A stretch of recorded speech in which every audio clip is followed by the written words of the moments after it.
Salve galera, estamos começando mais um podcast. Se você está parado, é hora de se mover. Eu sou o Pedro e ao meu lado está o Robertão. Salve galera, tudo bem com vocês? Hoje a gente vai apresentar o Rafael Moura, um lutador de judô, 31 anos de carreira, campeão em vários torneios nacionais e internacionais. Tudo bem, Rafa? Se apresenta pra gente, por gentileza. Tudo bem, obrigado aí pelo convite, um grande amigo meu, Pedro. Pô, muito bom. Muito Cara, é uma honra estar com esse cara aqui, velho. Eu admiro esse cara desde molequinho. Quantos assim, anos de mano. amizade? Eu desde os 11, 35, do 25. Exatamente. 25 anos. 25 é muito tempo, que eu tenho de vida. Tem um ano. né? Porque a gente bagunçava no prédio, né? E fazia Que as isso? artes, né? Era na época do bullying art. A gente se aloprava o dia inteiro e tava todo mundo amigo. Mas era você uma se juntou na amizade com ele pra não tomar porrada, né? Pode falar. delícia. Pior que eu não sabia, velho, porque ele sempre foi muito gente boa. Muito gente boa. Não teve muito dessa, não. É Não? mais porque rolou empatia, amizade ali. E não era por medo, não. Era por amizade mesmo ali. Era de boa. Muito bom. Cara, pô, se apresenta aí, Rafa. Se apresenta pra quem não te conhece. Vamos lá, então, como você me conhece bem, né? Um pouquinho da minha história, mas só para todo mundo conhecer aí. Eu sou formado praticamente no judô, né? No meio do esporte, do meio da atividade física. Eu comecei judô com 7 anos de idade, né? Hoje eu tô com 38 anos, vou fazer 39 agora em janeiro. Então, nascido e criado dentro da modalidade judô, que eu sou suspeito de falar dessa modalidade, que para mim é uma modalidade sensacional, não só pelo aspecto do exercício físico, da atividade física, mas todo o conceito que a modalidade tem, né? Então, a gente vai poder conversar bastante sobre isso aqui hoje e vocês vão, acho que, aí, conseguir entender um pouquinho da essência do judô. E o que o judô, na verdade, pode proporcionar para a vida da pessoa, não só como um esporte propriamente dito ou uma competição em si, né? Então... Não, é incrível isso que ele falou da filosofia, porque assim, cara, ele sempre foi muito mais disciplinado que a gente. Tipo, ele ia treinar, ele sempre fazia tudo. A gente, tipo, mano, era uns porra louca Fale lá. com você, eu sou super disciplinado. Não, eu tô falando no nosso meio ali, não você. Onde a gente vivia, tipo, ele era o único que já era centrado, ele já sabia o que ele queria, sabe? Desde molequinho, é incrível, assim. E isso veio do judô, né, Rafa? Não, com certeza. O judô me ajudou muito a focar, né? Isso também, a gente vai falar aqui de toda a minha história, mas eu também era moleque, também era arteiro e não sei o quê, mas o judô conseguiu me direcionar, né? Fazer com que eu andasse ali nos trilhos, até porque eu gostava muito da modalidade, então isso ajudou bastante, né? Mas como que você conheceu a modalidade? Você tinha Cara, 7 anos, como é que foi isso? Exatamente. Cara, eu conheci através... O meu avô, ele morava nos fundos de um lugar super importante no esporte, que é o Centro Olímpico de Treinamento e Pesquisa, que é no Ibirapuera. E, putz, tinha 7 anos de idade, arteiro pra caramba, bagunceiro e aquela história, né? Quando você tem 7 anos, moleque, bagunceiro, faz o quê? Vai pro judô, vai pra disciplinar. Hiperativo, né? Hiperativo, Ninguém aguenta mais, sabe? vai fazer alguma coisa, sai de casa. Judô, os médicos indicam, psicólogos indicam, todo mundo indica judô. Então, eu tive essa oportunidade porque meu avô morava nos fundos, né? E ele era como se fosse um auxiliar geral, né? Um faz-tudo lá no Centro Olímpico. E até por causa disso eu tenho o meu apelido que é Juquita por conta do meu avô, que ele era conhecido por todo mundo lá. O Rafael, ele é o garoto dos apelidos. Cada lugar que eu vou com uns amigos diferentes, apelido diferente. Você já não reconhece mais. Só não me chamam de Rafael que eu não vou responder. Rafael, esquece. Não, Rafa, chamar ele de Rafa é estranhíssimo. É estranho. Caramba, acho que tá querendo brigar comigo. Então... Aí tu... Desculpa. Aí tu Só voltando. E aí? Aí meu avô, que morava nos fundos, né? Pô, pegar esse moleque, vamos botar pra fazer esporte. Na verdade, colocar todos os netos, né? A minha irmã foi pra ginástica, o meu primo, na época, um foi pra capoeira e outro foi pro futebol. E não sei porquê, eu falei assim, vamos colocar ele no judô, né? Daí chegou, acho que é porque eu gostava, né, já do contato de brigar, essa coisa toda. Daí, meu avô e minha avó, na época, me inscreveram lá no judô e eu peguei e comecei a fazer aula. Cara, quando eu cheguei a fazer aula de judô, pra mim... Foi uma loucura. Eu falei, caramba, eu vou poder brigar. Eu achava que eu tava brigando ali, né? Mas, na verdade, não. Tinha um monte de regra. Então, desde no início, ali já foi pra mim, né? Pô, já tinha que sentar com a perna cruzada. Já tinha que cumprimentar o professor. Já tinha que fazer isso, fazer aquilo. Toda uma formalidade, até por causa da modalidade ser oriental. Então, já tive que me encaixar ali já no início, né? Mas eu adorei. Adorei porque pra mim era uma luta, era uma briguinha ali com regras. Então, eu saí de lá, nossa... totalmente animado e querendo ir para a próxima, né? Então, pô, com 7 anos já fazia aula 3 vezes na semana. Né? Então aí fui desenvolvendo, treinando, participando dos treinos e ali também me destacando e... Seu primeiro campeonato foi com os 8 já, não foi? Meu primeiro campeonato Nossa, foi com... um ano de treino. Um ano de treino. É que, na verdade, tem vários tipos de eventos no judô, né? Tem aqueles festivais, que é a introdução a uma competição, né? Não é propriamente dito uma competição, onde você vai, participa de festivais, aquela coisa toda. Isso, todo mundo recebe medalha, uma coisa assim para incentivar e você entender o processo da competição, que já é um processo diferente. Então, comecei ali com o festival, com um ano de treino, já estava participando dos festivais e quando fui ver...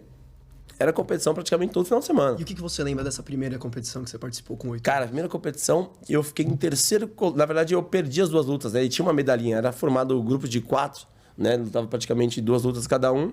E eu perdi a primeira, depois ganhei a segunda, acabei ganhando uma medalhinha de bronze lá, né? Mano, achei ótimo. Mas eu falei, putz, eu vou pegar esse cara na próxima. Mais um ano só, mas eu falei, eu me perdi pra um cara lá, um menino na época lá. Falei, putz... Eu vou pegar esse menino aqui. Me derrubou e eu fiquei sair de lá bravo, né? Eu tinha dificuldade também da questão de perder, né? Eu sempre fui muito competitivo, assim. Então, eu falava, caramba, e eu chorei, fiquei bravo. Como eu perdi? Eu tenho que treinar mais. Então, esse também, eu acho que aquele foi um dos meus diferenciais nessa parte de treino e competição. Ao invés de raiva, virou motivação. Exato. Né? Eu falei, eu tenho que estar lá no outro dia. E era uma coisa também que eu ouvia muito no meu professor, no meu sensei na época, que é o Carlos Eduardo Moto Tico, o famoso Tico. Ele dizia, perdeu, ganhou segunda-feira lá. Não tinha conversa. E eu falo muito hoje para os meus alunos também, que é muito importante. E é uma virada de chave, assim, que nós temos quando você... Depende se você perdeu ou ganhou, segunda-feira você tem que estar lá. E muitas vezes a gente perde alguns dos atletas, alguns alunos nesse momento. Né? Que um perde, desanima, não quer ir. Não, você tem que ir. É o dia crucial.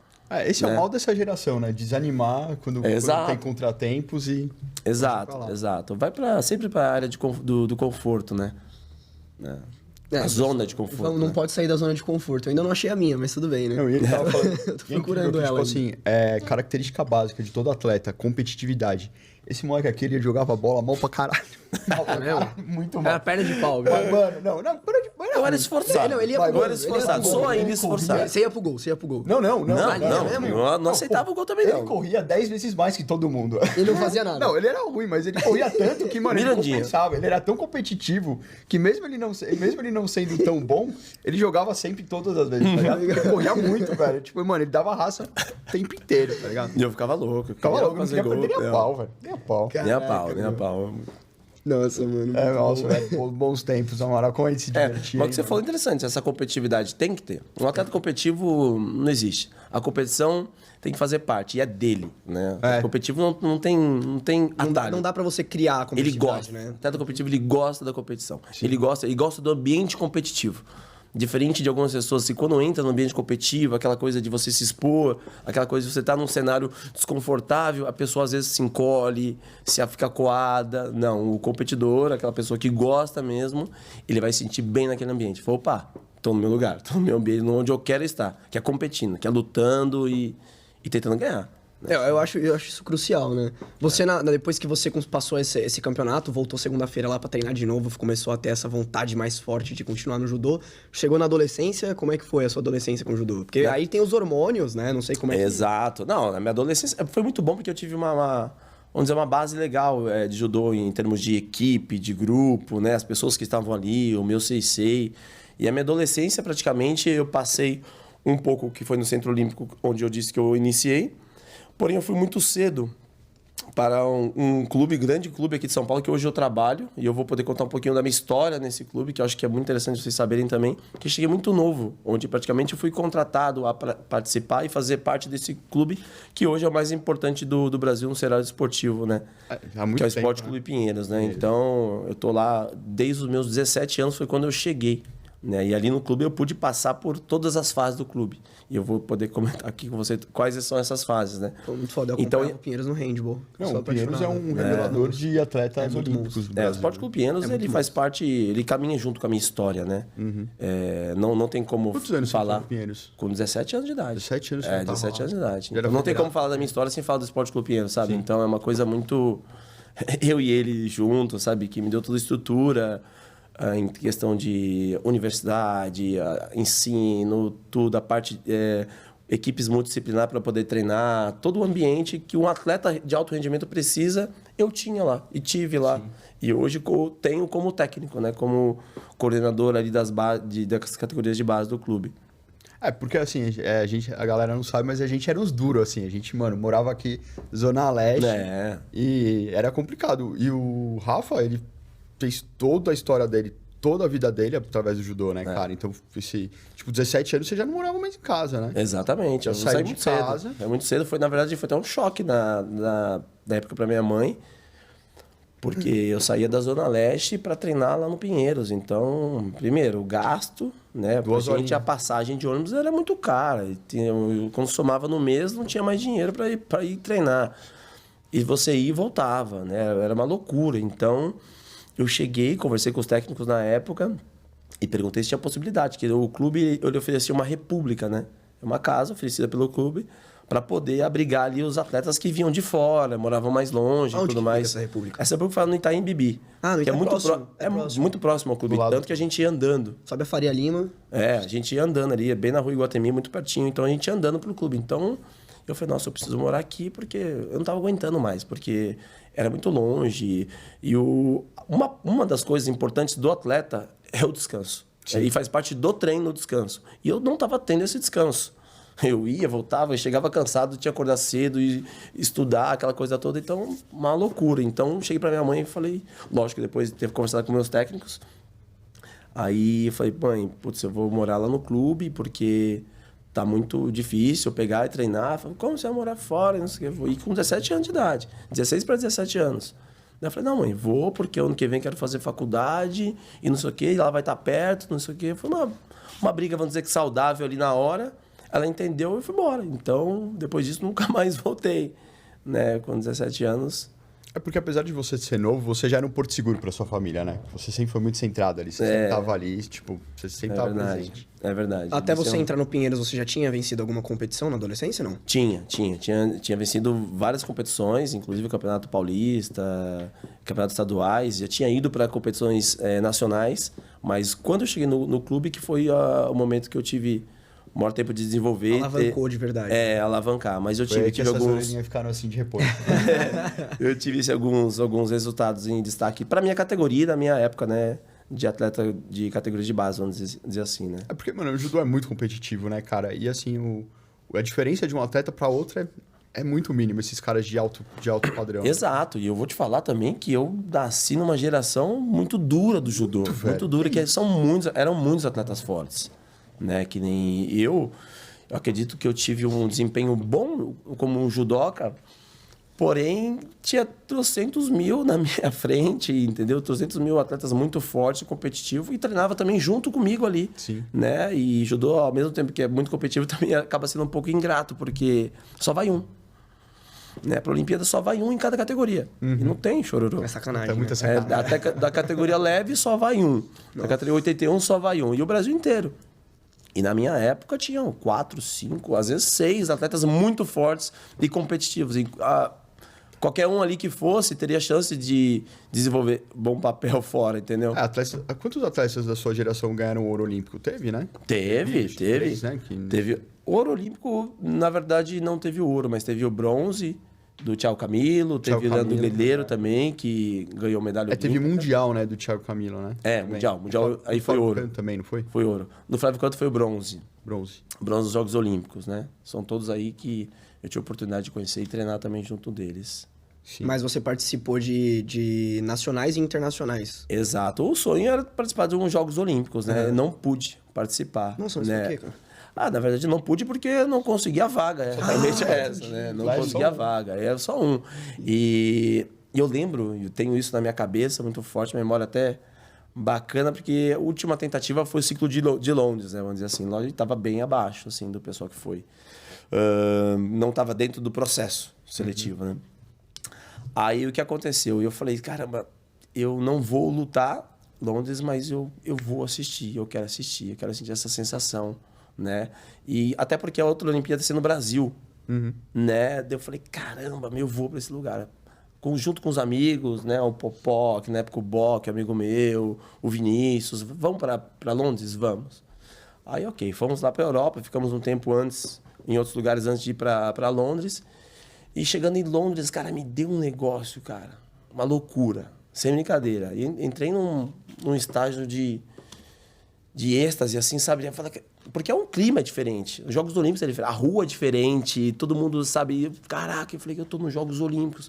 Era uma mistura de... Caramba, eu queria estar lutando. Uma mistura de... Mas que bom também que eu tô aqui vivendo isso. E eu chorei.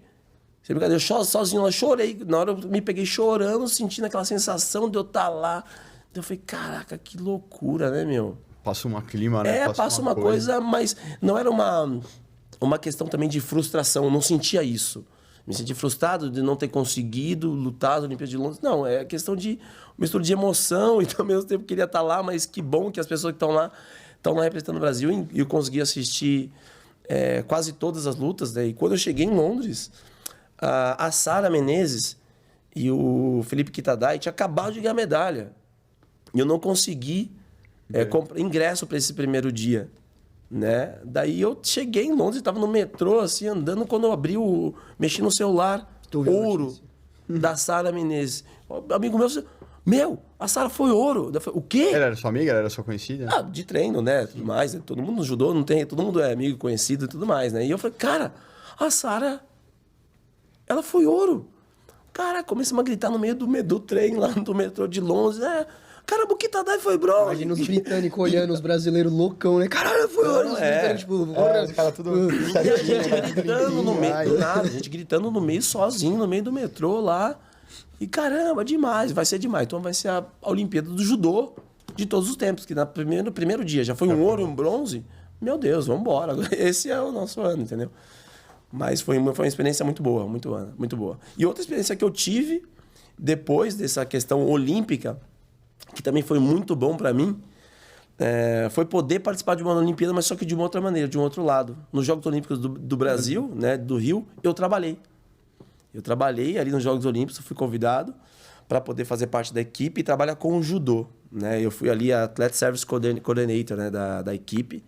Então eu tinha acesso a toda a Vila Olímpica, a recepção de todos os atletas. Tirar umas fotos muito boas, né? Olimpíadas, velho. É demais, foi demais. Boa, velho. Foi demais. Foi E aí, 2016, né? 2016. Aí eu tive a oportunidade de viver a Olimpíada dentro. E ali eu me sentia muito realizado, por quê?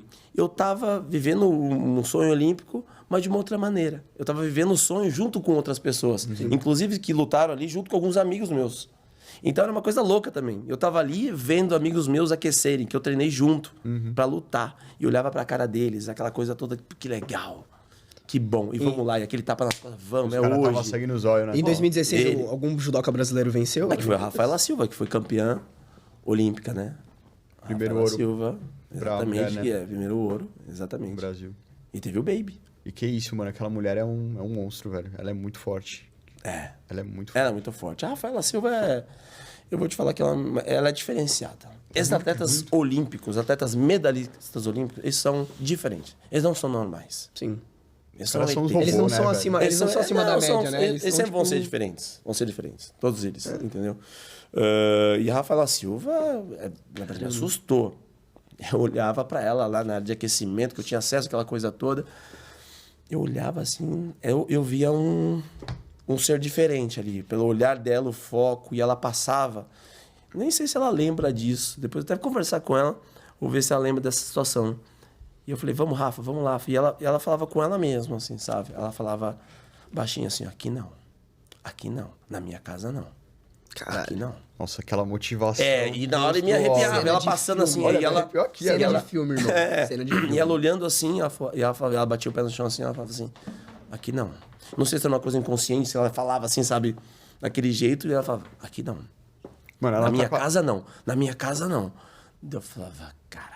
É um foco tão grande E não. que transforma a cabeça da E pessoa. certeza que ela não estava vendo nada. Ela não do lado. escutava nada. Ela não Só, escutava certeza. nada. E se vocês puderem olhar, dá uma olhadinha no YouTube, vê a entrada dela.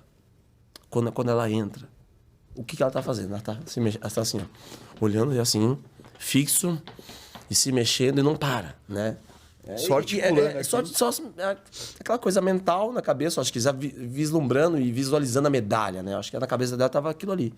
Então foi mais uma experiência muito bacana para mim em termos olímpicos, assim, né? Foi uma realização, só que de uma outra maneira, né? E até porque ali não podia dar nada errado.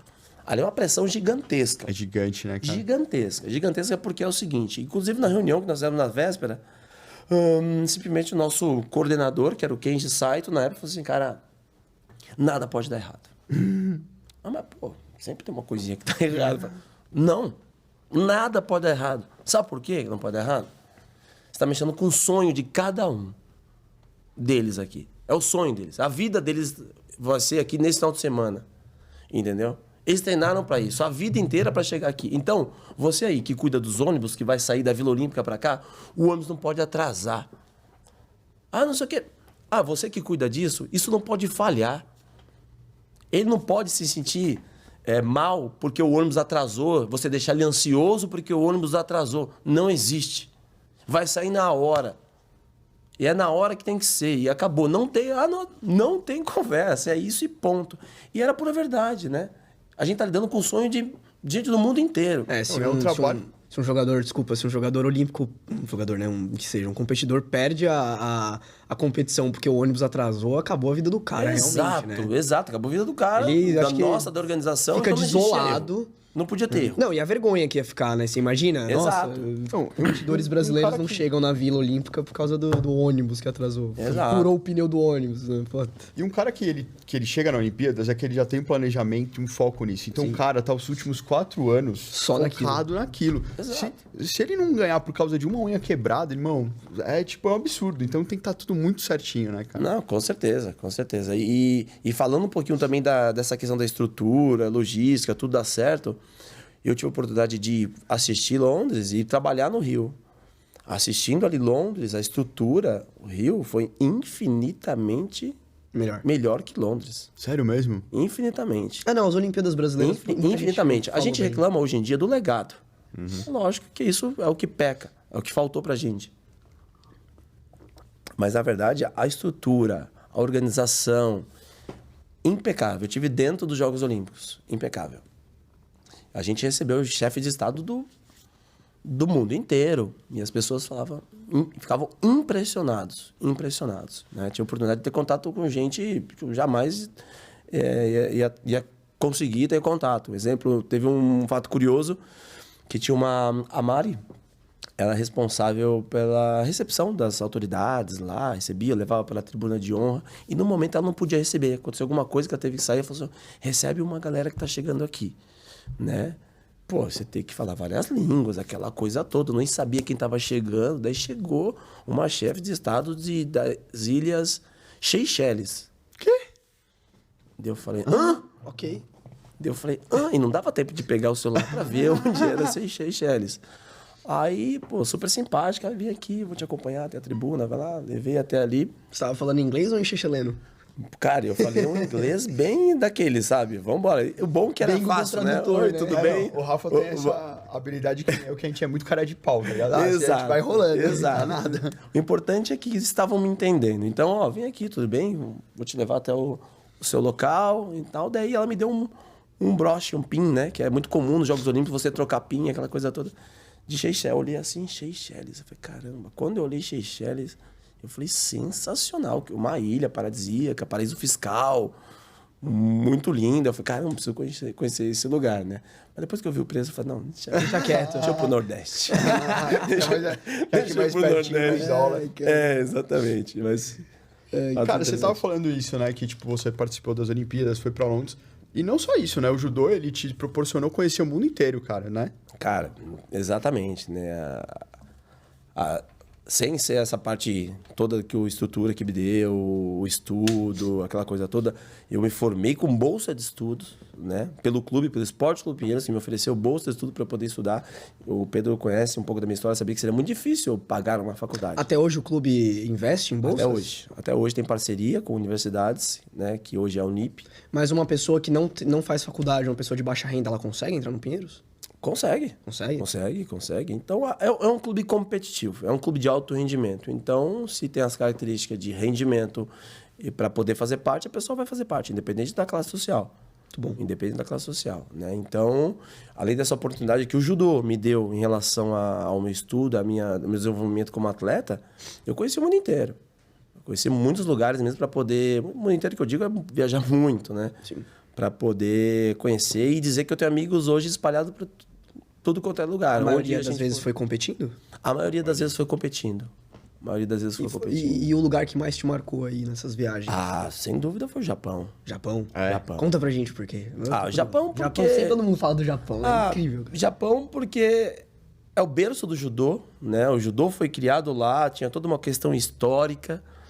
E você ir pro Japão para fazer judô, a modalidade que você fez a vida inteira, e conhecer um pouco do dia a dia do japonês, como que é realmente, né? A cultura... Foi um impacto pra gente, um choque, né? Também quebrou alguns paradigmas, né? Você sentiu alguma diferença do judô brasileiro com o japonês? Tinha alguma coisa diferente? Ou Na verdade, o judô brasileiro, ele se assemelha muito com o judô japonês. Até porque as raízes do judô brasileiro são japonesas. Porque, como todos sabem, o São Paulo é a maior colônia do Japão, fora do Japão. Sim, sim. Né? Então, os nossos seis aqui que ajudaram a fundar e desenvolver o judô em São Paulo e no Brasil foram os japoneses. Porque tem muito vindos disso, do Japão. Em muitos com a países, imigração. algumas modalidades de esportes acabam perdendo as essências quando vai pra outro país, enfim, eles sempre dão uma adaptação. Acho que aconteceu muito isso no jiu-jitsu também. Sim, o Muay sim. Thai aqui, o Muay Thai brasileiro não é exatamente igual o verdadeiro lá na Tailândia, se não me engano. Exato. Não tem nem exato. como, né?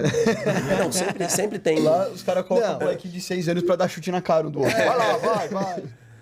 E sempre tem isso, né? Mas se assemelha bastante com o judô brasileiro, mas tem a diferença principalmente cultural, né? Do estilo de treinar, de como treinar. Eles são mais disciplinados. São. A palavra, na verdade, japonesa é essa. Disciplinado e organizados, né? Eu acho que é a palavra ideal para falar do japonês. Né? Então, você pede para ele fazer 1000 vezes o exercício, ele vai fazer 1000 vezes. Ele não vai te questionar. Ele não vai nem pensar. Ele não vai pensar, ele vai fazer 1000 vezes. É. O seu sensei pediu, então ele vai acreditar que é o que tem que ser feito. Então, é isso. Então, e eles tentam fazer com a maior destreza possível, né? Perfeição. Eles procuram a perfeição. A diferença do judô japonês e do mundo, né? Mesmo com a competitividade, a questão de estratégia de luta, eles buscam o ippon. Eles querem a pontuação máxima. Eles querem ganhar de ippon. Lógico que a competitividade e a globalização do judô, hoje você vê também bastante lutas e bastante japoneses ganhando luta taticamente, né? Por uma punição, aquela coisa toda, mas eles buscam o ippon. Acho que esse é o diferencial. E eles estão sempre em alto nível com os competidores brasileiros, não? Sempre. Japão é referência ainda número 1. Quem que são os maiores referências Quem são os melhores países hoje em dia? Japão, Brasil. Mas isso tá em sequência? O Japão em primeiro lugar? Japão em primeiro lugar, né? Eu acho que França em segundo lugar. Daí eu acho que o Brasil tá entre os 5 ali. Eu coloquei o Brasil até em terceiro, quarto colocado. Você já ganhou um campeonato na França, né? Já. Então vocês não são bons.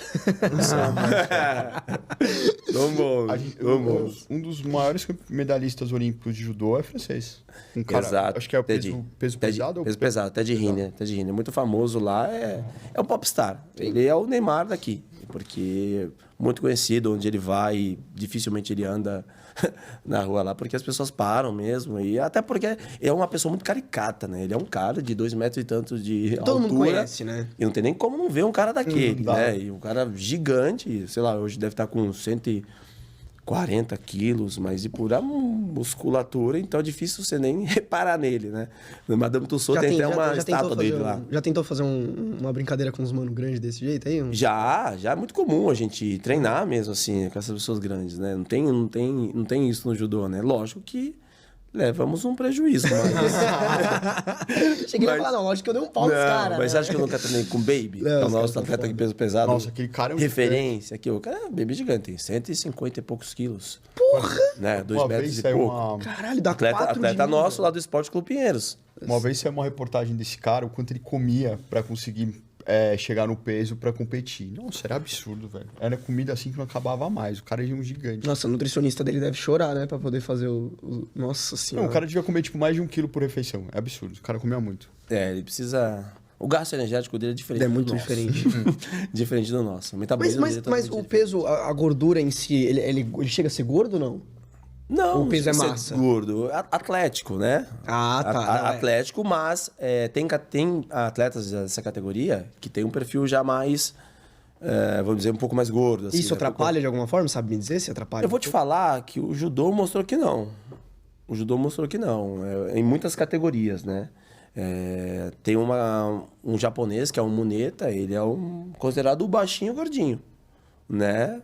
E durante anos ele foi o expoente da categoria. Entendi. Sabe? O Baby tá aí pra provar também. Eu ia falar de um cara que 2 vezes medalhista olímpico, vai falar que o peso dele, o corpo dele Que a atrapalha. barriguinha dele atrapalhou. Não vai, exatamente. Não, inclusive isso ajuda, né? Ele faz isso Né? de propósito. Porque ele tem, apesar de ele ter uma banha extra, por dentro ele é um monstro, ele é um tanque, É né? pura Ele massa, né? Pura massa. Só que o peso no judô, pô, ajuda você. Que é que nem pessoas que estão de fora falam que a banha é extra. O Pedro já tá zoando o cara. É que ele tá tentando se comparar, entendeu? Exatamente. Que ele tem a banheira e tá achando que... Mas vai ver se é banha aquilo lá. Puxar a sardinha pros gordinhos. Mas vai ver se é banho aquilo lá. A pessoa, aparentemente, com kimono, parece, né, aquela coisa... o cara... Não, mas vai ver. Aquilo lá é, filho, é musculatura. Não tem nada de banha, não. E aí você foi para campeonato... Você tava comentando sobre o campeonato mundial que você tinha ido. Não, internacional. Internacional. Campeonato internacional. Já participei de competições na França, na Espanha, Portugal, várias outras Alemanha, que mais? Itália. Putz, é muita competição. E você, o que te marcou foi o Japão. Cara, marcou de viagem foi o Japão. Você venceu lá? Não, no Japão foi treinar, não Treinar? competir. Não foi competir. Tá, foi entendi. treinar, né? Inclusive, eu tive outra vez no Japão, que eu fui estudar. E, coincidentemente, eu tô indo agora, dezembro, agora de novo, eu vou para o Japão para estudar. Vou ficar lá 40 dias legal. estudando, né? Bom, que os japoneses não assistam, né? Mas no primeiro dia que ele foi pro Japão, eu lembro que a gente trocou ideia com ele. E aí, Amaral, como é que você tá? Que eu chamo ele de Amaral, tá? É coisa de moleque. Os apelidos. E aí, Amaral, como é que você tá? Tá, ele, mano, hoje eu limpei o chão com os caras. Tô com medo de amanhã que os caras vão querer me pegar. Na verdade, tem uma história engraçada. Meteu do Japão, uma né? Porque o Japão, no primeiro dia, praticamente no segundo dia que eu cheguei no Japão, putz, lógico, eu tô lá. Fui estudar lá, aquela coisa toda. Vou treinar, né? Isso foi em 2017, uma vez. Nossa, faz tempo. Daí, putz, vou lá treinar um pouquinho. Pô, tô aqui no Japão, vou treinar, né? Segurando no kimono dos caras. E lá tinha o atleta que foi medalhista olímpico. Pô, vou segurar no kimono desse cara, vamos lá, né? E aí comecei a treinar. Putz, eu tinha chegado de viagem, fuso, aquela coisa toda. Fui me meter a treinar. Meu Deus. Teve um cara lá que me pegou. Ele fazia assim, me jogava e não sei o que. Eu falei, filha da mãe. E não sei o que. Eu comecei a ficar nervoso e tal, aquela coisa toda. Cansaço até sumiu, né? Daí me bateu pra caramba no dia, cansaço. Eu falei, não, eu não saí da Vila Ema, no hotel já. Eu não saí da Vila Ema pra chegar aqui e esse cara me bater mesmo. Amanhã eu vou pegar ele. Mas eu dormi mal. Porque esse cara me bateu. Daí, beleza. No Japão tem o costume, né, de você, quando é de fora, ele te dá uma faixinha vermelha. Tipo, você acha que é um presente, mas não. Se prepare. Tu tá sendo marcado. Você tá ferrado. Exatamente. Uma faixinha vermelha e fica aqui na frente pra treinar, ó, pra lutar, tá? E no tatame tinha uns 100 atletas. Então, é a filhinha que vem fazendo em você e vai treinando. E você fica e os outros saem. Então, quem joga, né, se ele te jogar, Pô, mas ele desumano sai. isso, né? E se eu jogar ele sai. Então, resumindo, eu não saio. Só você apanha. Só apanha, é desumano isso. Vai ser Aí eu mesmo. lá, me dei a faixinha, aquela carinha de amendoinzinho assim, me deu a faixinha, eu sei, lógico. Aí, quem tá na minha frente é o primeiro? O mesmo cara que me bateu. Eu falei, o quê? Daí veio todo aquele sentimento, um pouquinho da raiz Zona Leste, né? Eu falei, caramba. Precisou nem de aquecimento, meu. Não, eu falei, agora, eu tenho que pegar esse cara. Daí o primeiro, ele veio, não sei o quê, joguei ele. Pum! Ele ficou bravo, chegou, simplesmente não queria soltar do meu kimono e tem que soltar. Nesse dia antes, só pra voltar um pouquinho, que ele me bateu, ele tava sendo sacana comigo. Ele não fazia pegada, ele dava tapa na minha orelha e depois ele pegava. Chute na canela, depois o golpe. Então, assim. Então, a gente começou meio que brigar no tatame. Né? E eu cheguei pra ele, ele me jogou uma vez, eu joguei ele caiu de cara, ele levantou, ele deu uma empurrada assim, eu empurrei ele, eu falei, come on. Eu falei, come on. Vambora, né? E aí o técnico chegou, eu falei, o técnico vai falar alguma coisa, ele vai dar uma apartada aqui. Não, o técnico virou de costas, foi andando pra lá e eu falei, caramba, então quer dizer que o técnico falou, deu aval, né? Se matem aí. Ótimo, ótimo. Daí, tudo bem. Aí, esse cara lá no outro dia, de frente pra mim, eu falei, caramba. Consegui jogar ele. Peguei e joguei. Não queria soltar do meu kimono. Eu falei, next. Decidi chamar o próximo. Ganhei, próximo. E ele segurando o meu kimono, eu empurrei ele assim. Daí veio o próximo. Daí eu joguei o próximo. Daí veio o outro. Joguei o outro. Daí começou a vir mais pesadinho. Daí começaram a me judiar. Mas também o cansaço pega, né, meu amigo? Não tem como. Você não tem ficava como. lutando com vários negros, não. Vários caras. E de nível excelente é muito difícil. Mas foi uma história bem bacana, assim. Sofrida, mas bacana. Hoje a gente ri dessa situação. Sim. E eu lembro que uma galera que tava junto comigo lá olhava e me incentivava. Vai, pega! Vai, não deixa não, Juca. Não deixa não. Vai. Acelera esse cara aí. Daí, em vez de me ajudar, eles estavam lá só fora. Só rindo e falando, vai. Eu vendo essa história Yoshi que ele Kimura tava- era um deles. Ele tava apanhando muito, eu vou querer perguntar. Yoshi, um grande amigo meu, tava lá. Vai, Juca, pega, mas me ajuda. Essa história de você apanhando direto por causa dos neguinhos lá te batendo no Japão. Quando que você começou a perceber que sua orelha tava inchando, velho, nas porradas?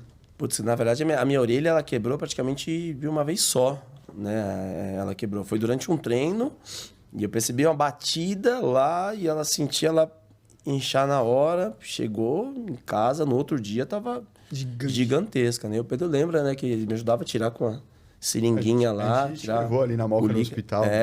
Tira pra tirar o líquido, né? E depois quebrou a outra também na ponta, mas... E é uma dor horrível. Engraçado, foi no treino e não na competição. Não, foi no treino. Geralmente você quebra no Certo, treino. entendi. Muito difícil quebrar na competição. Assim, é muito difícil. E é com a sequência de treinos, né? Então, e a competição que te marcou no internacional que você... Cara, você comentou sobre isso, eu ia falar agora. Foi torneio de Paris. Quem é judoca, ou mesmo quem não seja judoca, amante do esporte ou amante do judô, eu acho que teria que ter oportunidade de participar e ver o Grande Slam de Tóquio hoje, né, que é uma competição sensacional, que é um ginásio gigante, com não sei quantas mil pessoas assistindo, e também o Grande Slam de Paris. O Grande Slam de Paris é uma coisa... Fora, acho que Olimpíadas e Mundial é a competição mais interessante e importante. Porque ali eram 14 mil pessoas assistindo o judô, né? E 14 mil pessoas que entendem de judô. Então, eu era novo quando eu lutei essa competição, pouca experiência internacional, mas eu tremi na base ali. Quando eu cheguei na véspera ali, quando eu entrei... Tinha quantos anos, desculpa a pergunta? Putz, em Paris... Eu acho que eu tinha uns 19, 20 anos. Caralho, 20 logo anos, acho que é. saiu de casa, treinou, já foi pra Paris. 20 anos, acho que é por aí. Nossa, mano. Acho que por aí. Eu acho que mais ou menos. Imagina a cabeça, molecão ainda, no vida adulta, entrando Depois eu fiz agora. a conta certinha, eu sabia qual a idade correta. Caramba. Mas eu entrei, era 14 mil pessoas. A primeira luta eu fiz com um atleta da Latívia. Primeiro que também nem conhecia a Latívia. Né? Não sabia nem adoro. É aquelas marcas de iogurte, tá ligado? Activa. Aí eu conheci a Latívia, a Letônia. Aí depois eu pude até conhecer melhor esse país, que eu conheci umas pessoas de lá. Aí, cara, putz, eu cheguei na fila assim... Caramba, eu olhei assim... Minha perna era involuntária, eu tremia. Eu falei, caramba. Daí depois, quando eu cheguei perto, assim, aí parou. Mas eu dava uma tremida nas pernas, tentava controlar... E 14 mil pessoas entendendo de judô, sabe? Aquela coisa toda. E é muito interessante lá, porque independente se você lutava com francês ou não, ganhou de francês, todo mundo levantava e batia palma pra você. Não tem essa de vaiar, não tem essa, sabe? Aqui que é o contrário, né? Exato. Aqui o pessoal já quer xingar a mãe. Quer várzea. Quer xingar a mãe, né? Então, mas lá o pessoal aplaude, aquela coisa toda. Então, foi uma experiência diferente pra mim. E foi a minha primeira competição na categoria 73 quilos. Eu nunca tinha lutado nesse peso. Foi a primeira competição fora. É porque você sempre foi bem magrelinho, né? Sempre. Ele foi Pegava uns pesos evoluindo. leves, né? Uns pesos pena, sei lá. Não sei como é que Exatamente. Então, essa é uma competição marcante pra mim. Uma competição bem diferente, né? Uma outra competição super interessante foi pelo contexto dela, né? Foi também na França, foi em Cahors, nome da cidade. É interessante porque Não conheço essa cidade. é bastante sul Interior. da França, lá, e o prêmio, né? Eu fiz final com um brasileiro, né? E eu fui vice-campeão nessa competição, que é o Mauá, que na categoria 66. Eu fiz final com ele e o prêmio era um troféu, né? Super bacana, de porcelana, que era muito próximo de Limoges, a cidade. Então, eram as porcelanas de Limoges. né? Eu sabia que era porcelana de Limoges. Não, né? pô. Não sabia que era uma porcelana Aí foi do famosa. Vila Ema, pô. E também era... Exatamente. Vila Ema, Zona Leste, pô. E uma sacola cheia de vinhos. Esse era o prêmio? Esse era o prêmio. Motivação. Mas aí eu também não bebia vinho. Hoje eu tomo um Nada. pouco de vinho, socialmente e tal, mas nada, água. Deixei todos os vinhos. E os vinhos eram vinhos tops. É uma coisa pra você ver que experiência, coisa que eu deixei todos os vinhos, dei pros amigos, ó, leva aí você, não vou carregar esse vinho na mala. Arrependimento máximo. Então, eu ia falar isso agora. Outra Mano, coisa. Mesmo que você não beba, cara. Exato, mesmo se não bebe, tem que trazer um negócio, dá pra alguém aqui, ou sei lá, guarda na adega, faz alguma coisa. E outra coisa foi as porcelanas. Que Limoges é uma cidade super famosa lá e as porcelanas de Limoges são muito famosas e muito caras. Eu me dei conta, né? Primeiro, que eu dei para algumas pessoas e várias quebraram na viagem e sobrou algumas. E eu tenho algumas em casa ainda, louças de Limoges. Eu dei para minha avó, tô essa porcelana aí para você e não sei o que e tal. Ok, minha avó tem até hoje isso. Mas eu tava assistindo uma novela, nem lembro que novela era. Daí tinha lá aquela novela, né? Aquela coisa toda. Daí a moça, a dona da casa, chamou a empregada, né? Falou assim, que a empregada tava limpando, falou assim, não vai quebrar minhas louças de Limoges, hein? Deu olhei assim, opa, Limoges? Eu tava lá, eu ganhei um negócio Conheço aí. isso daí, né? Na hora eu peguei, fui lá, nem sei se era no Mercado Livre, né? Peguei louças de Limoges. Quando eu vi o valor da louça de Limoges, eu falei, meu Deus, sem brincadeira, o que a gente tinha ganho ali era muita grana. Você tá brincando? Cada louça lá era 5 mil reais uma loucinha. A gente ganhou várias pecinhas, assim. E naquela época o real Não, valia dinheiro dinheiro. Daí eu dinheiro falei, mesmo, né? que merda que eu fiz. Tinha as louças de Limoges, deixei, quebrei, Não, pelo não menos embalei sua avó direito, ainda tem, não né? tive o Tratou como se apreço. fosse prato, né, Pô, trazer velho? o Põe o prato prato velho, lá na vamos levar mão. o prato velho. Eu falei, meu Deus do céu. Eu falei, vó, você tem essa... Então. Você tem isso aí ainda? Né? Guarda. Mas impressionante, pra você ver, é questão de experiência. Novo, tava nem aí, aquela coisa toda. A gente não pode reclamar, a gente faria o mesmo. Sim, com total. certeza. E não, é muito Na época não engraçado, tinha Google, mano, pra você ficar, tipo, tá ligado? Eu não sei se tinha, né, mas... Porque ele nunca gostou de bebida. Então a gente ia pras baladas junto, saía eu, nossos outros amigos, ficava tudo chapado, ele ficava cuidando da gente, se ferrava porque não bebia, tá ligado? Mas e é muito eu doido entendo isso, ele. do fato de não beber, né? Também. O fato de não beber. Você fala, não sei o que, atleta não bebe. Não, o atleta bebe sim. Eu nunca tive vontade de beber. É muito doido. Nunca tive curiosidade, vamos dizer isso. Ou beber, ou fumar. Tipo, pra mim, nunca foi uma coisa, sabe? Tô me esforçando pra não beber. Não, sempre foi normal pra mim, pra eu sair e beber água. Sim. Beber refrigerante, entendeu? Até porque também acho que Deus sabe o que faz. Nossa. É melhor fazer, esse cara não pode beber. Você, se tomasse um álcool, provavelmente teria feito uma merda feia, né? Exato. Deixa melhor ele com aguinha, vamos não dar esse gostinho pra ele, tirou esse... Já arrumou treta na rua com alguém? Eu vou te falar que não. Não. Por isso que na ele não verdade, colocou bebida na sua vida. na verdade, eu nunca fui de...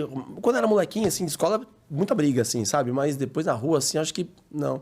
Apesar de me provocarem muito, eu olhava pra cara das pessoas e falava... Briga de trânsito, essas porra, nunca... Não. Eu falo assim, Porque quando. É Já? que nem você vê uma formiga te engano. Quando você sabe que você pode jogar o cara 2 metros do outro lado, você fala, não vale nem a pena, tá ligado? Aí você fala, você não vai perder o tempo, você não vai perder o tempo. E, sabe, e também, pô, a gente foi novo, sabe, jovem, já saiu, aquela coisa toda, tem muita provocação. As pessoas sabem que você é lutador, te provocam, aquela coisa toda, sabe, te desafiam, né? Bastante, né, pô. Mas aí é assim, né? O cara desafia até a hora que ele segura, né? A Sim, hora que ele na hora que segura, ele aperta, ele sabe já- que aquilo ali é um alicate que não solta nunca mais, Já esquece. para, É, mas aí eu olhava, Mão de falava, caranguejo, meu, né? Nossa, não vale é a absurdo. pena brigar, sabe? Tipo, e sem brincadeira, sabe? Se eu brigar, não vou treinar amanhã, sabe? Eu ficava muito, sabe? Não vou treinar, vai chegar todo machucado porque brigou na festa, na balada, que pra mim não tava na minha não cabeça entra, uma né? coisa Não dessa, faz meu. sentido. Para, uma coisa doida, né? Não, com certeza. Né? E o atleta tem que ter essa consciência, né, cara? Que, pô, você é uma arma. Você não pode sair na mão com alguém que não sabe nada, que você vai matar o cara. Né, O cara? cara vai cair, você vai jogar, o cara vai cair de cara. A gente não tem sangue de barata também, né? Ninguém tem sangue de barata, mas aí você tem que ter um mínimo, né, de consciência ali. Você tem que ter controle, né? Sim. A gente também treina isso, né? Então, de respirar e falar. Não é, porque tipo O cara pisar, ou o cara te fechar no trânsito, o cara isso aqui, você respira, você xinga, né? Não tem problema? Você xinga, a gente é humano, ele vai xingar. Mas você vai passar aí. a Que gente, bom que ele consegue... Teve ficar- uma vez manter a calma, um né? episódio interessante, né? Recente até. o cara chegou... Na verdade, eu fechei ele, né? Briga de trânsito essa daí. Trânsito. Eu fechei ele, não sei o que, fui pra frente. Na verdade, eu fiz uma conversãozinha errada, fui ali... Nossa, ele me seguiu. Foi me seguir, não sei o que e tal. Aí eu falei, putz, esse cara vai querer arrumar confusão comigo. E eu indo pro trabalho, indo dar aula, né? E ele veio, foi do meu lado e não sei, nem abriu o vidro. E ele, não sei o que lá. Daí depois parou no farol. Não teve como abrir o vidro, né? Me xingou. Você é isso, aquilo e não sei o que e tal. Para aí na frente. Daí eu olhei pra ele assim e falei, cara... Eu respirei e falei assim, cara, eu tô vendo uma coisa em você. Assim, no trânsito lá, eu falava... O que é? Você tá me tirando? Não sei o quê. Não merda, você não se engana que você, cara. Eu tô sentindo que você tá carente, cara. Nossa, assim, eu senti que você tá carente, porque pra você, agora, 6h20 da manhã, querer parar pra brigar ou querer conversar comigo ali na frente, muita o cara tem que estar falta muito fazer, carente. Né, você tá precisando de alguma coisa? Eu falei assim, cara, você tá precisando de alguma coisa? Você quer alguma coisa? Se quiser, te bate um papo ali mesmo, a gente para, troca uma ideia. Ele deu uma desconstruída no cara, o cara olhou assim, ele tipo... Posso falar uma palavra no finalzinho? Pode. Vai se fuder. Vai se fuder. O cara falou, mas eu falei, não, de boa, cara, vamos parar ali, você quer conversar? Você tá carente, você precisa de alguma coisa? Por que você queria brigar comigo 6h20, porque eu fechei você ali? Cara, mano, mesmo se vamos parar ali, então. Se acontece um acidente, você não tem que brigar, resolve, tá ligado? Vamos resolver. Eu falei, vamos parar ali então, vamos lá, vamos conversar ali então. Vai se fuder, desceu cantando pneu, e foi embora, sabe? Daí você vê, né, que... eu vou confessar um negócio, esse cara era eu. Eu sei. Atrás do Eu sou carente, Quando eu cheguei aqui, eu fui com esses caras de algum lugar. Só que ele era cabeludo. Esse cara de algum lugar. Ai, caramba. Coisa interessante, né? Mano, muito bom. E aí beleza, você, tipo, fez esses eventos internacionais. Conta pra gente das suas medalhas, cara. Eu quero saber das competições que você venceu. Quero que Cara, você fale essa experiência pra gente. Eu tenho várias medalhas, lógico, né? Tem um quarto lá na casa da minha avó. Eu gosto que o cara mete mão lógico, né? Não, lógico pelo tempo, né? Se um cara compete desde os 7 anos não tiver medalha, né? Eu vou te falar que a gente tinha que ter parado, né? Iria pro futebol mesmo ruim, né? E hoje eu jogo bola, hein? Jogo bola no clube, sou sócio lá do clube hoje em dia. Ele joga dentro do negócio de guardar. Eu jogo, né? E tipo... É um judoca jogando bola. Então, na verdade, lá eles jogam bola e eu tô lá acompanhando. Eu acompanho o time. É o Furacão. Meu time é o Furacão lá. É o Atlético Paranaense lá no clube famoso. O time vencedor lá do Esporte Clube Pinheiros. Entendeu? Vencedor. Então, daí... medalhas em Campeonato Paulista, Campeonato Brasileiro. Marcante pra mim. Eu acho que é interessante falar das minhas vitórias. Quando você falou assim, pô, fala das suas medalhas. E foi uma coisa que marcava quando eu ganhava uma medalha, principalmente ali no Paulista, quando foi a primeira competição importante que eu ganhei. Foi quando eu ganhei a competição, eu pude ter oportunidade de viajar. Né? Que foi a minha primeira viagem de avião. Simples, nunca tinha andado de avião, aquela coisa toda. E aí, caraca, virou uma chave em mim. E ali...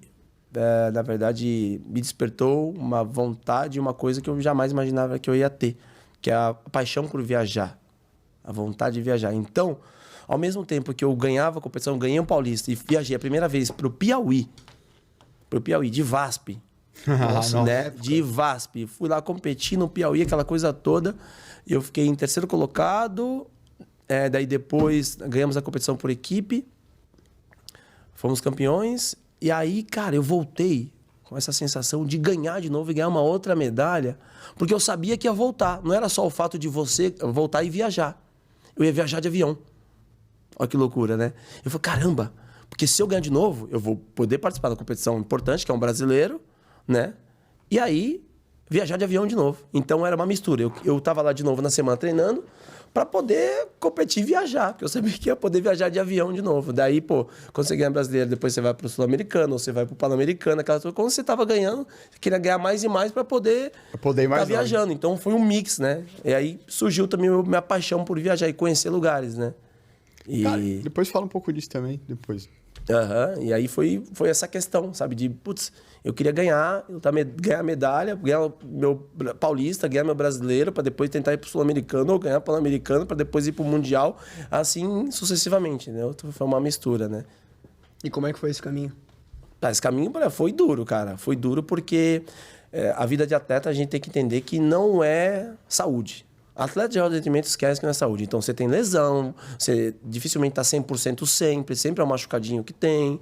Então, a competitividade é dura, o treinamento é duro, mas tudo isso muito gratificante, né?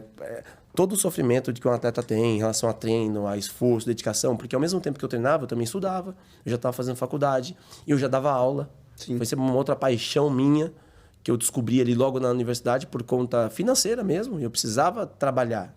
Eu não conseguia só me viver e sustentar do judô.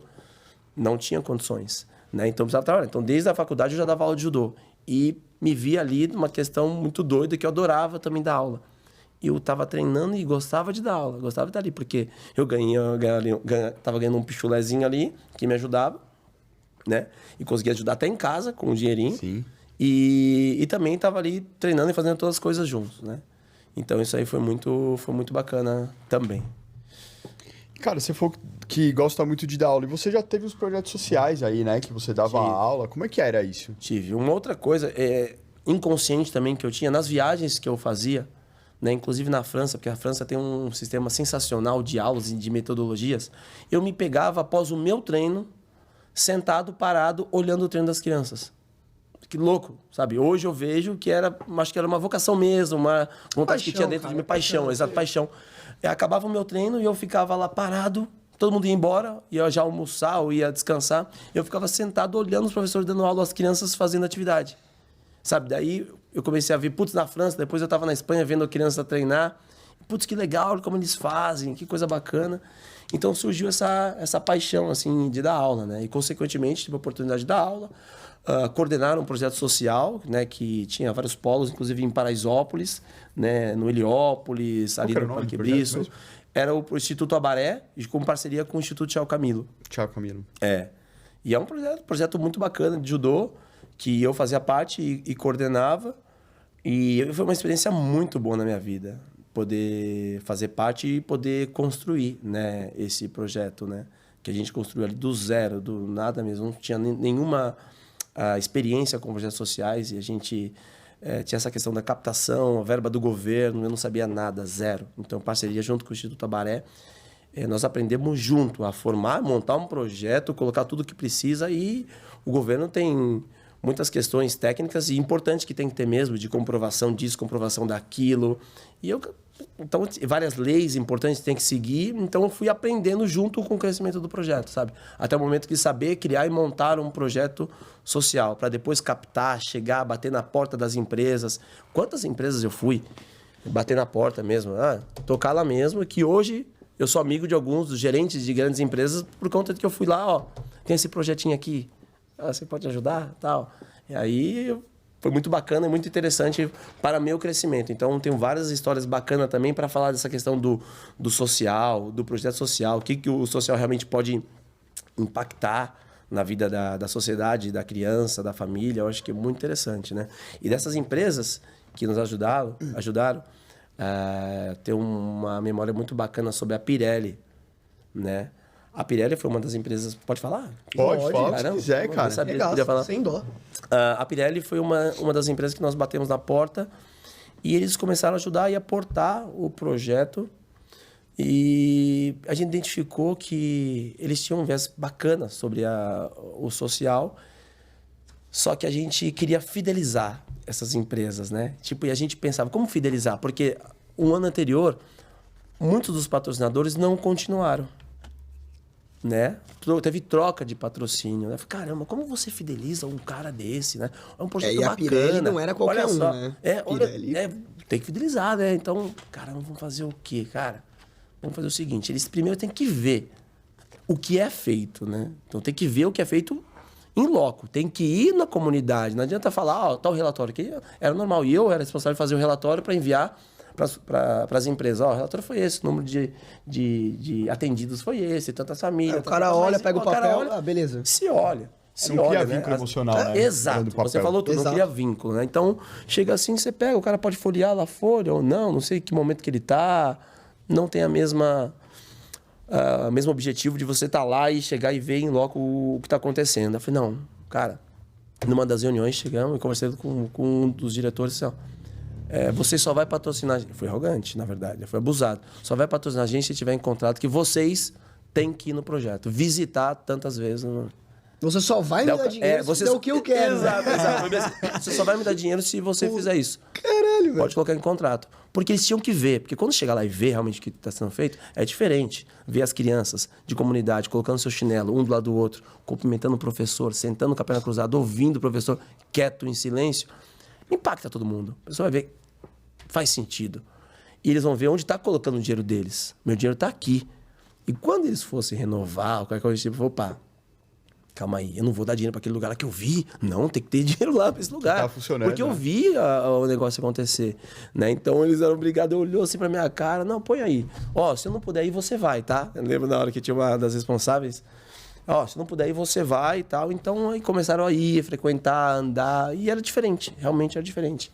Não faz muita diferença. Faz muita diferença. Cara, imagina a diferença que não faz na vida dessas pessoas que estão num lugar que tem um ambiente hostil, às vezes, né? Sim, Porque, sim. pô, quanto mais que a gente não gosta de falar disso, nas periferias é onde o crime tem mais crime, é onde o tráfico se instaurou, né? Se ficou, tem mais. E essa galera que tá indo pro judô e não tá ficando na rua, que tá aprendendo disciplina, ela vai estudar melhor, ela vai se desenvolver melhor. Ela vai ter muito mais oportunidades na vida do que um cara que não passou por isso. E o esporte ensina o que é certo e errado muito mais do que algumas coisas na escola, né? Exato, Amizades, exato. Ele direciona, né? O esporte direciona, né? Então, O esporte ajuda mesmo. E o que ele tava falando lá? Pô, eu não brigo com ninguém, tá? Pô, a gente ia jogar bola com o prédio do lado ali e, mano, não era futebol, era vale tudo com futebol, tá ligado?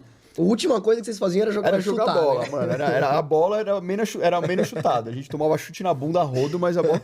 Cara, esse cara nunca perdeu a paciência uma vez. Caralho, Todos os moleques do prédio saíram na mão com todo mundo. Ele não tá tudo certo. Porque ele já era focado, ele já era diferente. Você já ouviu falar do estoicismo? Não. Filosofia? Não. Não. Esse cara é estoico, ele não sabe, velho. Como assim? Pô, Eu depois vou mostrar pra você. Eu vou mostrar pra você. mostra pra mim, manda pra mim. É uma filosofia de vida meio, tipo, no palavrear popular, tipo, a arte de ligar o foda-se. sabe? Aham. Você não tem controle da situação, não vou me estressar com isso. Tá tudo certo. Quando você não tem controle, é interessante. Deixa Mas é. quieto, interessante. eu vou resolver, entendeu? Nossa, é mó paz. Depois manda pra mim que eu quero Vou dar uma- mandar no final pra você. Não, e quando ele era moleque, como ele tocava fogo em tudo, eu acho que essa parte ele ficava tranquilo. Ele acendia o pavio depois... Demais. Entendi. Vem cá. Cara, a gente morava Fui num moleque. prédio... A gente morava num prédio que deu problema na documentação. Então, tinha 2 blocos e o prédio era praticamente fantasma. Porque, tipo, tinha um bloco que era vazio. Praticamente só eu morava lá, eu acho que é. Uma pessoa só. 2 e o Renato. Renato. E o outro, tipo, tinha metade só dos apartamentos. Nossa, que estranho. E esse moleque aqui, ele conseguiu a chave dos apartamentos, que tava vazio. Como você fez isso, cara? Cara, Como você fez isso, cara? E deixa eu só falar baixinho que aluno meu pode ouvir isso aqui. Se você quiser, eu te corto. Não tem problema. Pô, a gente tem que saber que o CC dele foi Mas fala bem baixinho, velho. A gente pegou a chave do zelador. A gente falou que a gente ia oferecer, ia ver para outras pessoas, não sei o quê. Pegamos a chave, tiramos a cópia de todos. Né? Mas, moleque, de todas as coberturas. Chave da cobertura. Tinha uma cópia da chave. E aí, a gente, tinha a chave em mãos e a gente pegava pra comer pizza. Vamos comer pizza e não sei o quê. Pô, moleque, a gente começou a assustar o prédio. Nossa, Assustar o prédio. Então a gente começou a fazer os apartamentos virar apartamento fantasma. Porque todo mundo sabia que ninguém morava lá. Sim. E não tinha ninguém, não era Aí vocês habitado. acendiam umas lâmpadas, Exatamente. colocavam Ligamos as os músicas, fios, ligamos os fios, ligamos o registro lá embaixo, o fio lá em cima e colocamos lâmpada. Colocamos lâmpada e ficávamos lá, ligando e acendendo de madrugada. E virou um caos no prédio. Virou um caos. Além da gente chegar e comer pizza lá no prédio, lá nos apartamentos. Usava pra ser o nosso QG, né? A gente entrava e ficava lá. Pegava pizza e não sei o que e tal, pô. Aí teve uma vez que, correndo, fazendo bagunça, a gente fez guerra de extintor uma época. Guerra de extintor. Imagina um prédio inteirinho, todos os andares com extintor novinho. Todos novinhos, pegamos Que todos. preju que vocês deram, Todos os extintores de todos os andares, mas aquele extintor de pó químico, não era água. Então era pó dentro de todos os apartamentos. Era guerra de extintor, cada um com o extintor na mão e fizemos uma máscarazinha assim. Mano, esse zelador não perdeu E emprego. Ninguém ficou sabendo. Ninguém ficou sabendo, né? Não tinha câmera, na época que não tinha câmera. Eram os extintores. Aquela coisa Guerra toda. de extintor. Guerra. E aí, loucura. E aí a gente fugindo, entrando nos apartamentos, batemos no interfone do apartamento, que ninguém habitava. Tocou lá o interfone lá embaixo. Aí, falando, caramba, vamos descobrir a gente. Começaram a entrar nos apartamentos, abriram todos, não sei Tudo o que. bagunçado. O cobertura fantasma, na época, nossa, virou um caos, E vou te falar, acho que até hoje ninguém sabe que a gente tinha chave, eu acho. Não, Como é que não passou essa porra na TV? Tipo, os vizinhos falaram, Exato. cara, meu prédio é fantasma. mas é Não tinha câmera na época. Não tinha câmera, não tinha essas negócios de rede Se social. alguém tivesse um iPhone na época, mano, e filmasse, tipo, a sombra de alguém passando no... E eles entravam ser no muito bom, apartamento, velho. que é o apartamento do primeiro andar, ele fica bem baixinho, assim, né, lá no prédio. Aí eles viam a galera chegando, eles entravam eles pulavam pela sacada, entravam no primeiro andar. Aí a galera tava passava assim, andando rápido, pra galera ficar com medo. com medo. Mano, a galera se cagava de passar ali, tinha gente que dava a volta no prédio. No prédio inteiro pra não passar por ali. primeiro andar. Aí você não vai acreditar, porque quando a gente viu que o negócio tava Ah, mas feio... seus pais não sabiam? Ninguém sabia. Simplesmente, quando a gente viu que tava feia a coisa, quando teve uma reunião de condomínio... Uma reunião de condomínio, fica vendo isso, uma reunião. Quando a reunião, o porteiro foi na reunião. Ele foi dar o depoimento dele. O que tá acontecendo com o prédio? Daí ele era religioso. O cara tá morrendo. O porteiro era religioso. Aí chegou e não sei o que tal, ó, eu queria dar o meu depoimento lá e a gente vendo da janela, ouvindo a reunião, porque sabia que o assunto ia ser a gente. A gente sentado ouvindo assim embaixo, assim, né? Vai dar ruim. Você achou que ele ia falar, né? Não, moleque, né? Não, ele chegou e falou assim, ó, eu gostaria muito de primeiro fazer uma oração aqui pro prédio e não sei o que nós estamos precisando de uma oração, esse prédio e não sei o que. É um prédio que já teve muitos problemas com a documentação, então ele tem uma energia diferente. Amaldiçoada. E não sei o que, falando que tinha um cramunhão no prédio. Na cabeça dele tinha um cramunhão no prédio. Inclusive, eu vim falar o que aconteceu. Eu tava na portaria e tocou o interfone do apartamento 131. não tinha ninguém. Mas ninguém mora lá. Exatamente. Eu sou prova, porque tem espírito aqui no prédio. E a gente, vamos rezar. Daí, E o povo rezou. Não, rezaram, todo mundo rezando no meio da reunião de condomínio lá, porque tinha espírito, aquela coisa toda lá, e a gente, saiu correndo lá do negócio, ria. Eu falei, ria ao mesmo tempo e falar que bom que não descobriram a gente. Mas... As crianças são capeta, mano. Nossa mamata não acabou, a gente vai tirar com Aí eu te falo, tá vendo como o judô é importante pra uma pessoa, pra uma criança? Tá vendo como o Isso judô é aí importante? sem judô, meu Deus do céu. Exatamente, porque Tô passando mal. judô é muito bom, você consegue, entendeu? Aí eu falei, pô, sou judoca, gente, tem que não posso, né? Aí foi sensacional, essa Aí história ficou lendária. ele parou Mano, de ninguém aprontar. nunca chamou a polícia, nada, tipo, ninguém nunca pensou em... Não, na verdade chamaram algumas vezes. Mas a gente se pegava, saía, daí começaram a ver que a gente esquecia alguma coisa, né? Sempre esquecia alguma coisa lá. Começou e a tal. deixar uns rastros. Deixar rastro. Sherlock Né? Daí Holmes, começaram a ver que tentaram invadir. Aí começaram a ver, que tava tentando invadir. Mas não era um apartamento assombrado, né? Então conseguiu desviar o foco. Caralho. Ali, o assombrado continua assombrado. Moleque, Assombrado. esse prédio fica onde, cara? Desculpa a pergunta. Putz, ali na Vila Ema, Era aqui Vila Ema. pertinho, na Vila Ema ali. 2776, quem quiser. Porra, bons tempos, cara. Bons tempos de moleque. E era uma brincadeira, vamos dizer, arte dura de criança, mas vamos dizer que até que saudável, né? A gente nunca foi de causar muito além disso, né? Não é só de isso, molecagem, só isso né? tá Só bom, a guerra só de isso extintor, tá né? bom, né? A gente nunca fez mal pra Só ninguém. tudo isso, Só se aloprava e fazia Exato. sujeira. Exatamente. Sujeira. Puta, muito bom. Não, então... A gente mudou de assunto de novo, porque ficou muito bom essa porra desse papo. Eu quero saber das suas medalhas, cara. Eu quero O saber... que em si, o que você quer saber das medalhas? Você foi pro Pan-Americano, você foi pra outra... Qual foi esses torneios que você participou? Como foi as lutas? Você chegou em primeiro, venceu, ouro, bronze, prata? Eu quero entender como é que funcionou a sua cabeça nessa época. Porque você falou, por exemplo, foi a Rafaela, não é? Rafaela. Eu quero saber de você, Rafael. Cara... Naquele momento, como é que tava a sua mente? Cara, naquele momento, a minha mente, assim, cara... Na verdade, a gente, como atleta, a gente vai nos moldando e se conhecendo, né? E se conhecendo. Principalmente nas competições internacionais, assim, eu entendia, até para a questão psicológica, mental, que o meu aquecimento tinha que ser diferente. Principalmente nas competições internacionais, né? Que também da França, Pan-Americana, essas coisas todas. Tinha que ser coisa diferente. E eu ali acabei me conhecendo, entendendo que o meu aquecimento tinha que ser diferente para eu conseguir focar. pra eu conseguir mentalizar na próxima luta ou naquela primeira luta, entendeu? Eu tinha que focar. E o que eu fazia nessas lutas internacionais, principalmente? Eu aquecia como se estivesse fazendo uma luta. Eu tinha que entrar muito suado. Muito suado e para tirar aquela descarga de tensão, aquela coisa toda. Então, quem me via entrar para essa primeira luta era praticamente, parecia que eu tinha feito uma luta agora. Antes, né? Antes, porque eu entrava suado, pingando. Mas, cara, você já não entrava meio Né? cansado? Aí que tá. Não, porque quando você tá preparado, Adrenalina, você né? não tem medo de cansar. É adrenalina. Então, você não Corpo tem tá- medo de cansar. Ah, eu vou cansar, aquecer. Não, vou aquecer, porque você tá preparado. Quando você tá bem preparado, 30 segundos, 1 minuto, você consegue respirar e voltar e fazer uma luta normal. Entendeu? O seu, nem aquela história o seu de nível quando de recuperação é diferente. Você tá quente, você quebra alguma coisa, você só percebe depois, entendeu? Seu corpo tá na adrenalina, tá cheio de hormônio. Não, tá- exato. E outra coisa, quando você fala em atleta de alto rendimento, o seu nível de recuperação e o seu tempo de recuperação é diferente da pessoa sedentária ou que não está com o treinamento em dia, né? Então, a minha recuperação era ótima. Então, a minha característica era muito de velocidade, resistência física, difícil cansar, muito difícil cansar numa luta.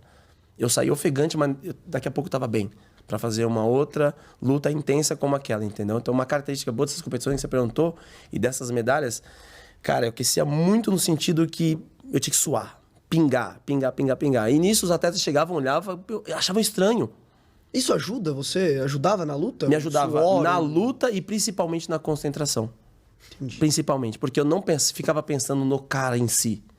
Porque ali eu tava treinado. Você acha que dava um pouco de medo no cara quando ele olhava isso? Ele falava, cara, isso Não, causava uma estranheza. Por que esse cara tá louco? O cara me via treinar na área de aquecimento, tipo, treinando, Pô, o cara vai lutar comigo agora, o cara tá fazendo eu ia isso. chamar o árbitro e falar que ele tava infartando. Entendeu? Nem como ele já tá suando, velho. Eu acho que gerava uma estranheza. Né? Acho que gerava uma estranheza, assim. Mas psicologicamente, porque se eu ficar separado, tem gente que ouvia som, coloca o fone e não sei o que e tal. Eu não gostava muito disso, né? Tem gente que gosta de conversar antes, de outras coisas, antes da luta. Eu gostava de aquecer, porque ali não ficava pensando nele em si, sabe? Até porque eu estava preparado para lutar com ele. Porque eu gostava de não pensar no atleta, no indivíduo. E sim em qualquer pessoa que fazia o que ele faz. Entendeu? Se vamos supor, um atleta destro que luta assim, assim, assado, eu estava preocupado em saber, tipo, lutar com qualquer um que faz aquilo, não aquilo. Então eu não colocava a pessoa em si. Né? Não tinha um personagem. Senão a gente acaba vamos dizer o quê? Você se limita, cria uma ansiedade desnecessária. Eu vou lutar com um cara X, que tem um nome. Não interessa que é o cara X. É tipo o jogador que vai jogar contra com o qualquer Ronaldo, pessoa tá que ligado? faz o que ele faz, eu vou fazer isso. Então, independente que seja o Joãozinho ou o Zezinho, a minha estratégia de luta é essa. Né? Então, eu focava basicamente nisso. Você focava na sua estratégia de luta. Na minha estratégia de luta e no meu aquecimento, né? Nessas competições, né? E a medalha que você ganhou, que você falou, caralho, que bom que eu ganhei essa porra, Cara, parabéns e tal. uma medalha que eu ganhei, eu acho que marca, acho que é a minha medalha internacional, né? A medalha internacional. Inclusive essa Qual foi a essa de competição? Cahors. Foi o Pan-Americano ou não? Pan-Americano? Não, essa de Cahors, de marcante. Marcante. Da França, né? Ah, das Foi louças. das louças. Das louças, inclusive, eu tava todo arrebentado. O meu adversário na final também tava todo arrebentado. Inclusive, putz, tem até uma vídeo foto. disso? Tem vídeo, tem uma foto. Pô, quero ver esse Porque eu tô estrupiado, em vice colocado, e ele arrebentado com uma faixa na cabeça, assim, só mostrando o olho. Tá pior que E a você. gente com o troféu, com a maluco bolsa nem lá, mexia mais. e não sei o quê. E foi uma competição sensacional. Pra mim, tipo, porque era uma competição, uma das primeiras ali internacionais, né? E eu fui super bem, fazendo com um atleta que foi de nível olímpico, que o Mauá, na época, ele participou da seletiva olímpica, ele foi para Olimpíadas como reserva. Então, fiz final com ele, um atleta super forte. E ali foi marcante pra mim essa questão, entendeu? Da competição dura, porque tava estrupiado, competição com um cara forte na Tô final. imaginando agora o vencedor todo enfaixado. Né? né? O vencedor tudo Travado. enfaixado, eu estrupiado e não sei o quê. Mano, o judô é violento, parece que não. Parece que mas não, é. dá umas porradas, né, meu? Uma outra competição, rapidinho, Pedro, foi uma competição que eu fiz em Viseu, que é na Bélgica. Cara, eu fui lá pra treinar somente. Na Alemanha, tava só treinando, daí o pessoal, pô, tem uma competição na Bélgica. Não, só vou treinar, não vou competir. Não, vamos junto com a gente, eu vou te inscrever, você vai competir, tá bom. Fui lá, me inscrever, competi.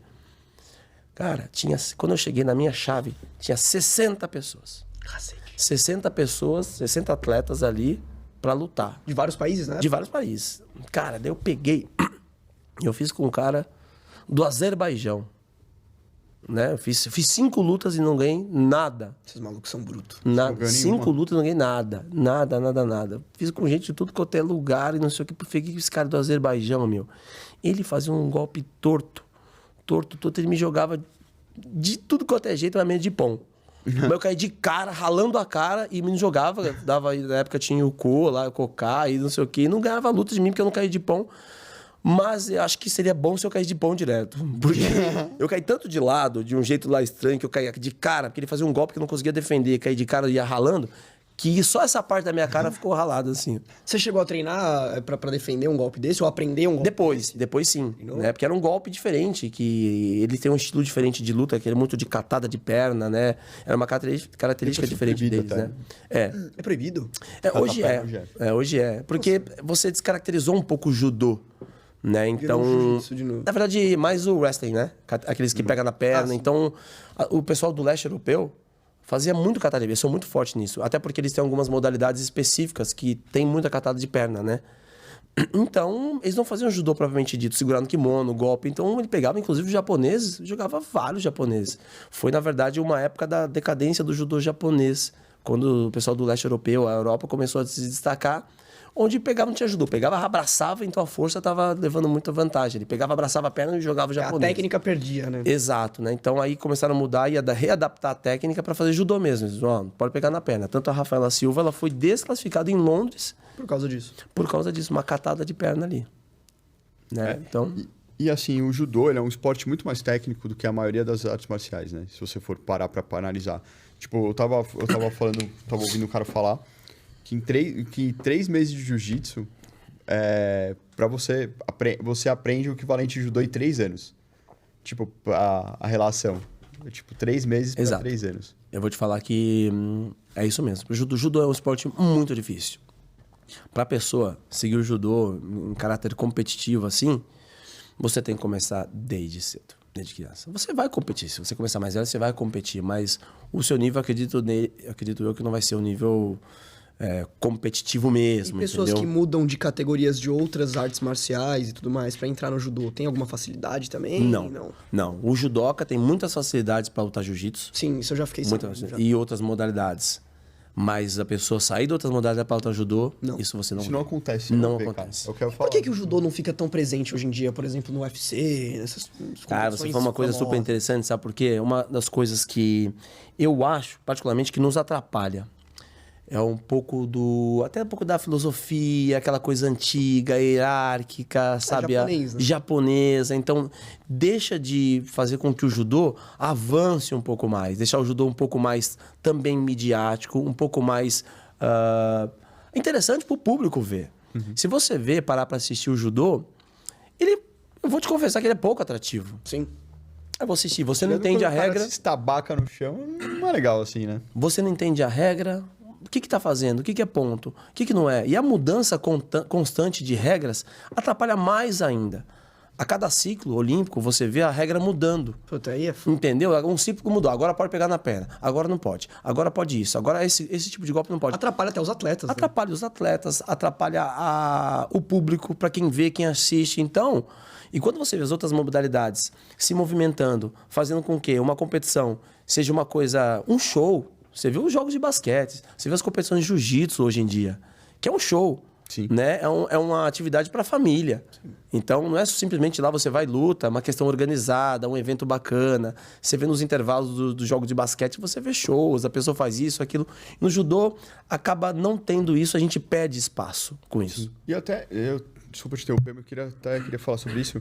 Por que no judô, quando alguma coisa vem novo, os caras falam, não, vamos fazer uma regra pra proibir. E já no jiu-jitsu é exatamente o contrário. O cara faz alguma coisa nova, os caras falam, não, vamos incluir isso aí na regra também. Então, acho que isso não deixa muito engessado, cara? Bastante engessado. E você falou uma coisa que acontece muito, e o jiu-jitsu, ele abraça isso. Opa, surgiu uma técnica nova, vamos colocar dentro do escopo aqui, dentro do regulamento, vai poder valer isso, né? Só que no judô tem uma outra questão também, que é a questão de segurança e saúde. Então, tem muitas regras que estão sendo proibidas pela questão de saúde. Questão de risco de lesão, direcionar a cabeça para o chão, machucar. Porque muitas dessas técnicas pode ser fatal. Não, mas isso pode acontecer com várias outras artes marciais. Com várias. Mas o judô, por toda a sua característica, a filosofia, ele prefere não. Até porque o judô está vivendo um momento grande, mundial, de crise em relação a isso. Principalmente crise no Japão. Né? Em 2017 eu fui para estudar. Uma das preocupações japonesas são essas, né? A questão de segurança. E muitas crianças se lesionando, né? Com essa questão de algumas técnicas, exigências extremas com crianças novas. E o judô no Japão está tendo uma diminuição drástica de números de praticantes, perdendo para outras modalidades. Que pena, né? E as outras modalidades mais perigosas. Por conta dessa questão de lesão e tudo mais. Então, tá acontecendo uma questão mundial, até na parte de formação, isso é um pouco da minha área até, de você conseguir passar o judô de uma forma totalmente didática e menos, vamos dizer, ofensiva no caráter técnico, sabe? Em questão de lesão, para você tentar conseguir prevenir exatamente a criança de qualquer tipo de técnica que pode causar Então, algum... o certo é dar aula, ensinar algumas técnicas básicas e ir progredindo com o tempo, né? Exato. Dependendo da idade, você pega uma técnica mais aprimorada. Cara, primeiro ano de judô você aprende a se estabacar. Você fica sempre, você aprende a cair. vai cair. É um ano caindo. Exato, e tem uma sequência pedagógica, o que você acabou de falar é uma sequência pedagógica. E o que a gente vê, ainda é muito presente isso, uma especialização precoce nas crianças. E você vê isso no jiu-jitsu, não sei o quê, você vê em todas as modalidades, e esporte coletivo também. Então, hoje, muitos técnicos, né, não generalizando, preparam as crianças para ganhar. Não preparam as crianças para o futuro. Pensando na longevidade dessa criança na modalidade. Vamos supor, uma criança de 9 anos tem técnicas que, se eu ensinar para ele, ele vai jogar todo mundo. Porque uma criança de 9 anos não tem a habilidade, não tem a coordenação motora certa, não tem o reflexo correto ali para defender algum tipo de técnica. Sim. Então, tem técnico que pega e ensina técnica específica para ter nos adultos.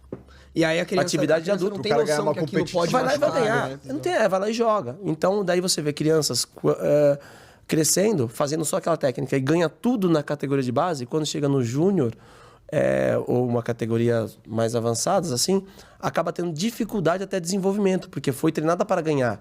Não foi um atleta treinado para ter todo o gesto motor, todo o gesto técnico e o fundamento. Quando a gente fala fundamento, é até em colégio. A base. A base está onde? A gente Você vê isso no aprendeu futebol também. o beabá. Futebol, aprender a tocar de lado, de cruzado e não sei o que lá. Se você não aprende isso em determinadas fases da sua vida, esquece, passou, não volta mais. Você não tem a base. E você vê, transferindo isso para o alto rendimento, você vê os atletas que hoje conseguem ganhar uma medalha, nível olímpico, nível internacional, são os atletas que têm uma variedade melhor, têm um fundamento melhor, têm uma base melhor, conseguem fazer golpe de direita, de esquerda, golpe de braço, golpe de perna. Então é isso. Então a gente tem que focar o quê? Na segurança e na base, e na formação. É a mesma coisa transferindo isso para a nossa vida, para o colégio, e transformação de uma sociedade, aonde tem que vir o ensino correto, bom, de qualidade? Onde tem que estar os melhores professores? Vamos lá, resumir assim. Os melhores professores têm que estar onde? Na base, na formação. Seja ele no esporte ou seja ele na educação. Né? Porque no esporte de alto rendimento, você precisa ter um bom técnico? Lógico que precisa ter. Mas o que você precisa ter ali? Um líder bom. Um cara que vai chegar, te colocar para cima, sugar o seu máximo. Um líder bacana, um cara que entende e sabe lidar com o grupo. É isso que você precisa. É isso. Porque o cara já foi formado, o cara já tem a técnica, já tem a base. Ele só vai lapidar e falar assim, ó, isso aqui agora é pau. É treino de alto rendimento. Porque o importante já foi. E tem que ser um cara que ele queira ver a criança se desenvolver e não ganhar os status das crianças ganhando, entendeu? Exato, porque... Falar, minhas crianças estão ganhando. Não, minhas crianças estão se desenvolvendo, tem que ser o foco. Exato. Para isso, cada técnico, sabe, tem que ter... É porque vira ego, né? Exato. É que nem categoria de base, depois eu falo. E cada técnico tem que ter, tem que entender o seu papel. Entendeu? Então tem técnico, tem que entender que você tem um papel formador. Eu tenho um papel de rendimento. Então, quando o técnico não entende o seu papel, porque às vezes eu sou técnico de uma academia com uma estrutura menor e não entendo que eu estou criando esse filho para o mundo, que eu vou formar ele para depois ir para um clube de alto rendimento ou um clube de futebol X assado, você não entende esse papel? Ah, não, ele fica, não, o filho é meu, eu vou levar ele daqui até o ápice. E não vai. Coitado. Não vai, entendeu? Então você, exatamente, você limita essa criança, você acaba perdendo o time dessa pessoa poder sair dali e ir para um outro lugar, e desenvolver melhor, né? E a gente tem que entender o quê? Nenhum desses atletas vão deixar de reconhecer esses técnicos, né? Vai ser o seu técnico que te formou e ter aquela consciência. Sempre vai ter. Mas muitos técnicos não entendem o seu papel.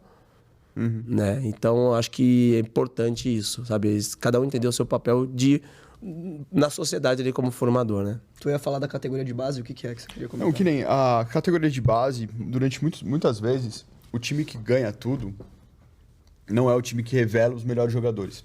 Tipo o Santos, a categoria de base do Santos raramente ganha alguma coisa.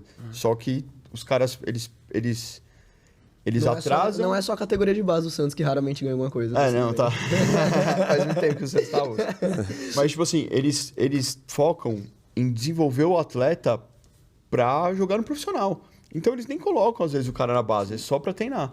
E já outros times, que nem o Corinthians, durante muito tempo, ganhava a copinha direto.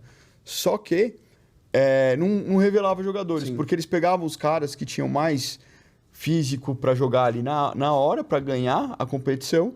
Mas depois, quando chegava no profissional, ele não tinha mais o desenvolvimento. Título, faltava, né? Acabou. Faltava a base, entendeu? É aquela história que eu falei no começo, a especialização precoce. E volto a falar pra vocês, onde é que tem que ter o melhor profissional? Palmeiras... Ah, não, desculpa. É na base. É na base. Por quê? Porque é um momento muito crucial. Porque é onde... Vamos transferir pra escola, pro colégio. Como um professor bom, aquele que você gosta de ir, tem referência no professor, vai fazer você gostar de estar na escola. Sim. Vai fazer você gostar de uma matéria. Vocês daqui devem ter um professor que vocês gostavam, ou de uma matéria ou outra, porque a pessoa era melhor didaticamente, te acolhia um pouco mais, te entendia um pouco mais. Então, todos nós aqui temos um professor que você lembra, putz, aquela professora de português é sensacional. E fez você gostar de português por conta dela, nem por conta do português, né? Por conta dela, ela fez aquilo, né? Então, imagina a importância desse professor, né? Para formar depois outros professores, formar uma sociedade, e no judô para formar um outro senseis, ou formar um outro atleta, né? Então, ali que tem que estar a base. A base... No Brasil, o maior investimento, na verdade, é no superior, né? No ensino médio superior. Exato. E as crianças ficam aprendendo só o decoreba, né? Ó, você tem que aprender 15 matérias, vai chegar no ensino médio, vai ter que escolher a faculdade. A criança Exato. fala, porra, eu não quero ir pra escola, não quero invertido. saber disso. É invertido o foco. Exato. O foco no investimento. Deveria ser mais invertido. a Eles só base. querem... Foi exatamente o que ele falou. Eles só querem saber do resultado das notas, mas não quer saber da longevidade. O cara não sabe. O cara tá com 17 anos, ele não sabe o que ele vai fazer de faculdade. Aí, Ele não sabe o que ele para gosta. isso, eu tenho um exemplo muito interessante para poder compartilhar com vocês aqui em relação ao projeto social, né? Essa questão das oportunidades e tudo mais, o que a gente enfrenta, o que a gente encontra, né? Dentro dos projetos sociais, essa questão de estudo. E até eu comecei dizendo para vocês também que eu tive a oportunidade de conhecer muito e aprender muito com os projetos sociais. Até porque ali eu pude entender de uma forma bem dura, né? E que não existe meritocracia em comunidade. Não existe. Não existe meritocracia em projetos sociais. Não tem que existir, né? E eu vou te dar um exemplo, porque eu aprendi isso na prática, né? Vendo. Você acha que não tem que existir também? Não. Por quê? Não. Pelo simples fato, e eu vou te dar um exemplo, vou explicar dando esse exemplo. E foi uma questão que eu vivi. Eu estava utilizando a meritocracia, né, como coordenador. Então, você vai nessa peça de teatro, se você é melhor no treino, se você vem, se você não falta, e só ia quem não faltava. Você não faltou, você não vai. Você não vai. Não chegou na hora? Mas aí você não vai. Eu concordo com você na questão do tem que levar todo mundo, sim. Porque senão você desanima Não, mas eu vou te explicar o porquê. Eu vou te explicar o porquê e como eu entendi. E o porquê que não deve ser dessa maneira. E porque aquele que eu estava excluindo, o porquê que era ele que deveria ir. Sim. E eu vou te explicar. Quando eu cheguei, eu falei, por que você não vem? Você não vai no passeio. Que eu batia em alguns portas de teatro, cinema, conseguia ingressos, né? De graça. Eu lembro. E aí levava a molecada, você não vai nesse cinema. O moleque chorava, eu não vou, porque eu não vou, não vai porque você faltou. Mas você não pude. Aí eu não estava entendendo a realidade dele. Eu comecei a entender por que ele não foi, por que ele chegou atrasado, por que ele não veio. Eu comecei a ver. Sabe por quê? Ele tinha 10 anos. Sabe por que ele não foi nas últimas 3 aulas? Ele cuidava do irmão de 5. Então, em casa. Engoli seco. Engolir seco. Então, mas aí eu te falo, eu tô sendo justo com esse menino, Não tá sendo. né? Eu acho que você deveria levar Né? todos. Exato. E não deixar levar o cara aqui. Exato, entendeu? Tem que exato. levar Mas todo eu tava mundo. Senão você utilizando a acaba- senão você meritocracia numa desanima. comunidade. Como que... Não, ele mas não tá uma competindo coisa, de igual. a meritocracia, né? nesse caso, não tem que ter, exatamente Sim, porque sim. você tem que formar os alunos. Mas, por exemplo, vamos pra competição. Você não vai levar todo mundo e levar o pior Não, aluno. Aí sim. tem que ser a meritocracia. Aí, É. perfeito, perfeito. Até porque por conta de segurança. Claro. Também. Então, eu vou levar quem tá competindo para competir, quem Qualidade, tem certo. qualidade. Isso é normal. E eles entendem perfeitamente. E se a gente já coloca isso, impõe e explica, o importante é isso, para que eles entendam. Não tem que descer a goela abaixo. Tem que fazer com que ele entenda. Você não vai por conta disso, ou você vai por conta disso. Para eles entenderem também que não é fácil. Ou vai todo mundo. Também não pode ser assim. Vai todo mundo para a competição. Vai se você se esforçar. A competição porque não, a gente mas eu acho que pra esses eventos extraordinários que a gente tá Exato, falando, tem que levar. exato, Porque eles entendeu? são uma equipe. Se você Com excluir um, certeza. acabou, Nessa o parte de moleque esporte, desanima. com certeza. Mas foi uma coisa que eu aprendi, sabe, uma forma dura. E eu lembro de uma vez, Aí- que a gente tava trocando ideia sobre isso. Vai lá. A gente tava trocando ideia sobre isso, que você corria muito atrás da cultura pra essas pessoas e tal, né? Pra mostrar pra eles como é que é o mundo, né? E você falava, cara, eu tenho muita dificuldade, às vezes até em trazer a galera, fazer eles irem. Porque os caras têm muito problema, pô. O cara tá pensando no que ele vai comer, tem que cuidar do irmão, como você falou. Exato. E daí você fala, pô, tô tentando levar o cara pro teatro, mas o cara não tô conseguindo. Não consegue. porque o cara não consegue comer. A competição é muito grande. A oferta que eles têm é muito grande. Né? O tempo ocioso também é muito atraente para eles. Eu quero ficar na rua, eu quero ficar não sei o quê. Pinar uma pipa, eu né? quero pinar uma pipa, entendeu? Eu quero fazer uma coisa que eu vou conseguir isso aqui, mas de uma forma bem mais fácil, entendeu? Que é ajudando, sendo aviãozinho ou não sei o que lá. Então, tem uns atalhos, entendeu? É muito difícil a nossa competição para lidar com isso, para combater isso. Competir com o resto A do rua- mundo, né? a Trazer rua- pro judô, competir com... Exatamente, a rua seduz muito. O ócio seduz muito, entendeu? Ainda mais em determinadas comunidades, onde a filantropia é muito grande, né? Onde ocorre isso bastante, né? Então, é difícil lidar com isso, com essa situação, né? Então, em determinadas comunidades você vai, muitos deles acham que é obrigação nossa ou das pessoas estarem lá ajudando, entendeu? E é um papel nosso de fazer que não é bem assim. Não, imagina. Né? Tem que também fazer por merecer, se esforçar. Lógico, contando essa história agora, identificando a realidade de cada meio um. termo, né? Tudo tem. Equilíbrio é o segredo da vida, cara, Exato, assim. exato. Entendeu? Então, é difícil entrar numa comunidade e fazer com que eles entendam isso. Porque você vê diversas comunidades, Natal, batata, vai ter um caminhão de presente lá. Páscoa, um caminhão de presente, porque algum empresário fez uma promessa, vai ter lá, vou lá dar um caminhão de ovo de Páscoa. E você vai criando uma sociedade de uma forma, sabe, diferente, né? Eles esperam muito aquilo, eles sabem que vai acontecer muito aquilo todo ano. Ah, vai chegar aqui pra mim. Ah, você não me deu, tudo bem, já chega. Ah, já vou ganhar uma roupa aqui, já uma coisa É um ali. assistencialismo mal feito, né? Na verdade... A gente acaba dando de forma... como é que eu posso dizer isso? Não, você não educa. O que você tem que fazer? É educar.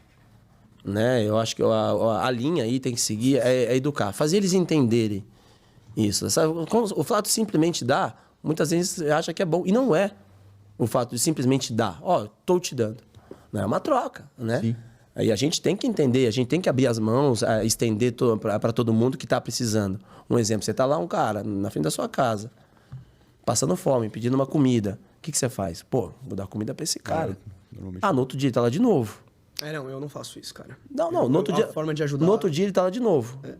Pedindo comida. Você vai dar. Terceiro dia de novo. No quarto, você vai se questionar. Você fala, pá, se você vê ele tá com saúde e tal, ele nunca te perguntou se de uma oportunidade, de emprego. Você começa a pensar diferente. Eu falo, amigão, e aí? Vamos se coçar, ó, tudo bem. Você, puta, dá uma varridinha aqui pra mim. Né? Daí você vai ver a atitude. Você começa a querer entender qual que é a atitude dele. O que ele quer, o que ele O cara espera. vira pra você e fala, nem fudendo. Entendeu? Quero comida, Entendeu? não Então a vai- gente é uma questão de educação. E jamais, a gente tem que fazer isso mesmo. Então você pega, para você não fazer com que ele passe fome, as pessoas não passem fome na rua, você ajuda, você pega, ajuda um dia, ajuda um outro, sabe? Então, lógico que essas pessoas a gente tem também que não tem oportunidade, muitas dessas pessoas, né? Então, você também pode dar uma oportunidade? Vamos tentar dar uma oportunidade de alguma maneira. Eu dei a oportunidade dando um prato de comida. Eu dei a oportunidade oferecendo alguma coisa, né? Então, é uma coisa que a gente tem que se pensar e tentar fazer da melhor forma possível, sabe? Para ajudar. Ajudar temos que ajudar. Acho que também é dever nosso, mas não obrigação. Eu caí de paraquedas aqui. É diferente, dever e obrigação. Eu ajudei assim, eu não gosto de ficar dando as coisas sem realmente ter uma ajuda no final. Por exemplo, teve uma vez que eu fui ajudar um rapaz, eu tava na Barra Funda, na época eu buscava minha namorada que trabalhava numa empresa na Barra Funda. E aí eu fiquei parado lá na frente esperando dar o horário, né?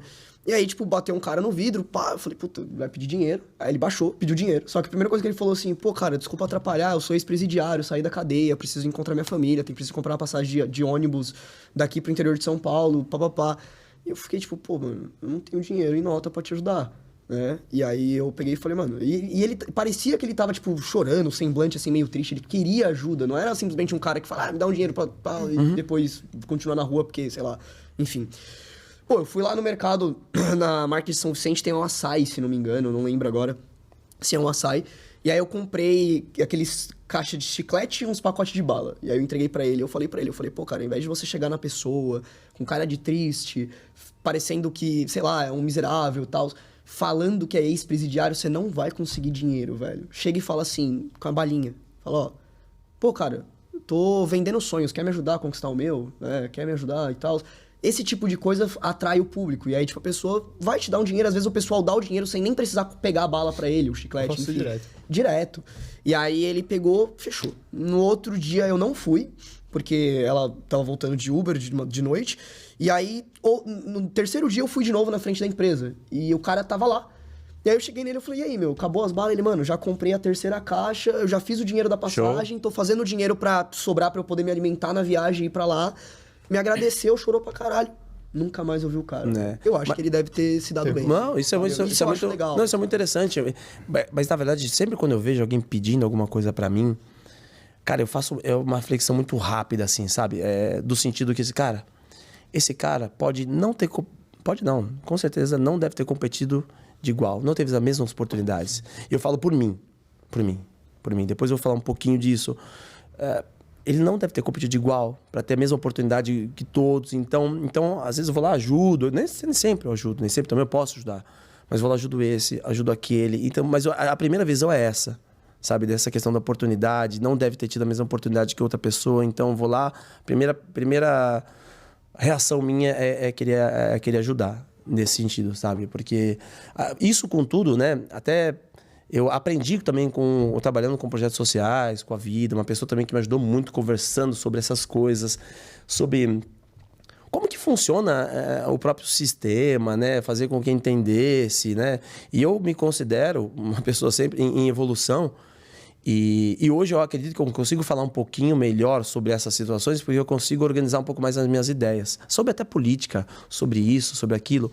Antes eu tinha muita ideia sobre muita coisa.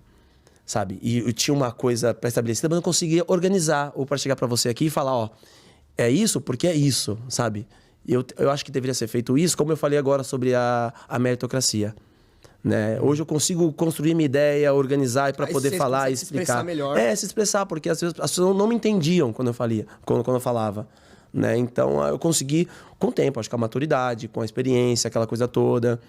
Com o contato com o público que a gente tem, a gente vai aprendendo a organizar a nossa ideia até para poder falar. Chegar aqui e falar, ter a sua ideia. Lógico, críticas vão ter várias. As pessoas podem criticar minhas ideias, não como que eu penso, mas hoje eu consigo falar um pouco melhor. Por toda essa experiência, sabe? Que eu pude passar. Né? Antes eu não sabia. Não sabia organizar minha ideia. Até para falar de cotas raciais. Eu tinha dificuldade para falar delas. O que você acha de cotas? Né? Eu acho extremamente importante. Isso é um papo totalmente, raciais? Né? Exatamente. Isso, importante. Pelo simples princípio que a gente não compete de igual, ponto, né? E se você vamos poder ampliar para também cotas sociais? Ótimo. Também você prefere social? Também tem que ter um mix. Porque tem branco pobre também. Exato, mas tem que ser feito um mix. Vai do governo e a função dele entender quem é, né? Esse público. Quem é o público que precisa dessa auxílio, questão social e também questão racial? Também nós temos uma dívida gigante para equiparar com o público e com o povo negro. Eu também né? acho. Mas, assim, e eu acho que... Só para terminar, eu acho que as cotas raciais é imprescindível na sociedade. Não competimos de iguais. Eu tive uma oportunidade, eu sou uma das exceções. Eu tenho 30, 40, 50, 60 amigos que não teve a mesma oportunidade que eu. E saiu de onde eu vim. Sim. Que é negro e não sei o quê. E com tudo isso, eu sofri bastante situações, né? Então, a gente tem que entender como que você equipara isso. Como que você consegue reorganizar, dar a mesma oportunidade? Uma coisa é você estender isso para trocentos mil anos. A gente tem que ter um plano. O meu objetivo, quando eu falo isso, quando eu falo que hoje eu consigo falar um pouco melhor e construir as minhas ideias, eu acho que a gente tem que, simples fato, pensar no que é o macro. Hoje penso no micro, que é o dar, Sim. né? Vamos lá, vamos dar para equiparar, mas não penso no macro. O que é feito no macro para poder daqui? Planejamento. Longo prazo, para poder daqui 10 anos, ou 20 anos, ou 30 anos, não precisar desse tipo de situação. Agora você fala, hoje precisa, deve, é necessário. Não tem como, é necessário. Mas qual que é o plano do governo? Macro, para dar para essa estrutura, para essas pessoas que têm essa dificuldade, ou seja social, ou seja racial, para sair e competir de igual. Eu não competi de igual com você, eu não compito de igual. Não, desde pequeno, seja sair numa rua ou ir numa loja, é diferente. Não tem como, né? É diferente. E sempre foi diferente. Cara, eu não reparava essas coisas, velho. É totalmente diferente, Pedro. Porque é duro e você falar isso é super comum. É super comum. Na sua pele, na sua pessoa, é super comum falar isso. Porque vocês não vivem na nossa pele. É a velha realidade. É diferente, Pedro. O seu olhar de julgamento. O meu melhor amigo, entendeu? Quando você entra numa loja. E... Só para finalizar aqui. Quando você entra numa loja, é que eu fui criado pela minha mãe de uma forma toda diferente. A minha mãe me chamava de lindo. Você é foda. Você é bonito pra caralho. Você é um negro fudido. Entendeu? Eu fui criado para me sentir foda. Entrar numa loja e eu vou levantar a cabeça. Entendeu? E chegar e... Mas nem todos são assim, Pedro. Não. A grande maioria, na verdade. A grande maioria não é assim. Não. Eles chegam, são julgados, entram, é seguido numa loja. Quantas já fui seguido numa loja? Quantas eu entrei no Shopping Guatemi, que é em frente ao clube onde eu trabalho, hoje sou sócio também, e fui olhado, não sei o quê. Chegava na Calvin Klein de chinelo e olhava, vou comprar. Mas o meu jeito é diferente. A minha forma como eu fui criado é diferente. De me impor, de me sentir. A postura, a fala. A postura, a fara. Ele falando, me lacrimeja o olho, velho. Mas é foda. E você... O cara é um irmão meu, tá ligado? E você... E as pessoas que estavam do meu lado nunca percebeu isso. Nunca percebeu isso. Quantas lojas, e não sei o que, meu... Tipo, eu olhava pra ele assim, ó. Pensava na minha cabeça. Foda-se. Eu quero que você se foda. E eu volto aqui, eu vou comprar. Entendeu? Então era uma vitória pra mim chegar numa loja. Hoje, pra mim, chegar e viajar, como o Pedro sabe que eu viajo muito e não sei o quê, pra mim é um êxtase chegar e falar assim, eu posso viajar. Se eu quiser hoje, eu vou. Porque eu posso viajar. Eu trabalho, eu me esforcei, eu me dediquei, eu vou. Na França mesmo, tem vários episódios da França que eu fui 300 mil vezes pra França. Inclusive pra treinar e pra passear.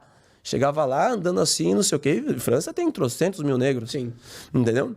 Mas lá já tem, ainda tem problema porque os negros não são franceses, né? Exato, mas são colonizados por franceses, né? Então, já tá tendo eu andando lá nas lojas, né? O cara me seguindo, andando lá na Decathlon. Desculpa, na loja, não tem o nome já aqui.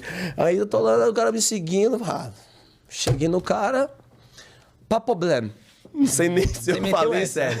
Pas problème. Ai, caramba. Pas problème. E aí não sei o que, comecei a falar inglês, espanhol com ele, e não sei o quê, e não sei... Ele começou a ficar sem graça. Não sei o quê. Daí eu falei assim, é dinheiro que você quer? Quanto que é isso aqui? Eu tenho, eu pago, eu trabalho. Eu pago.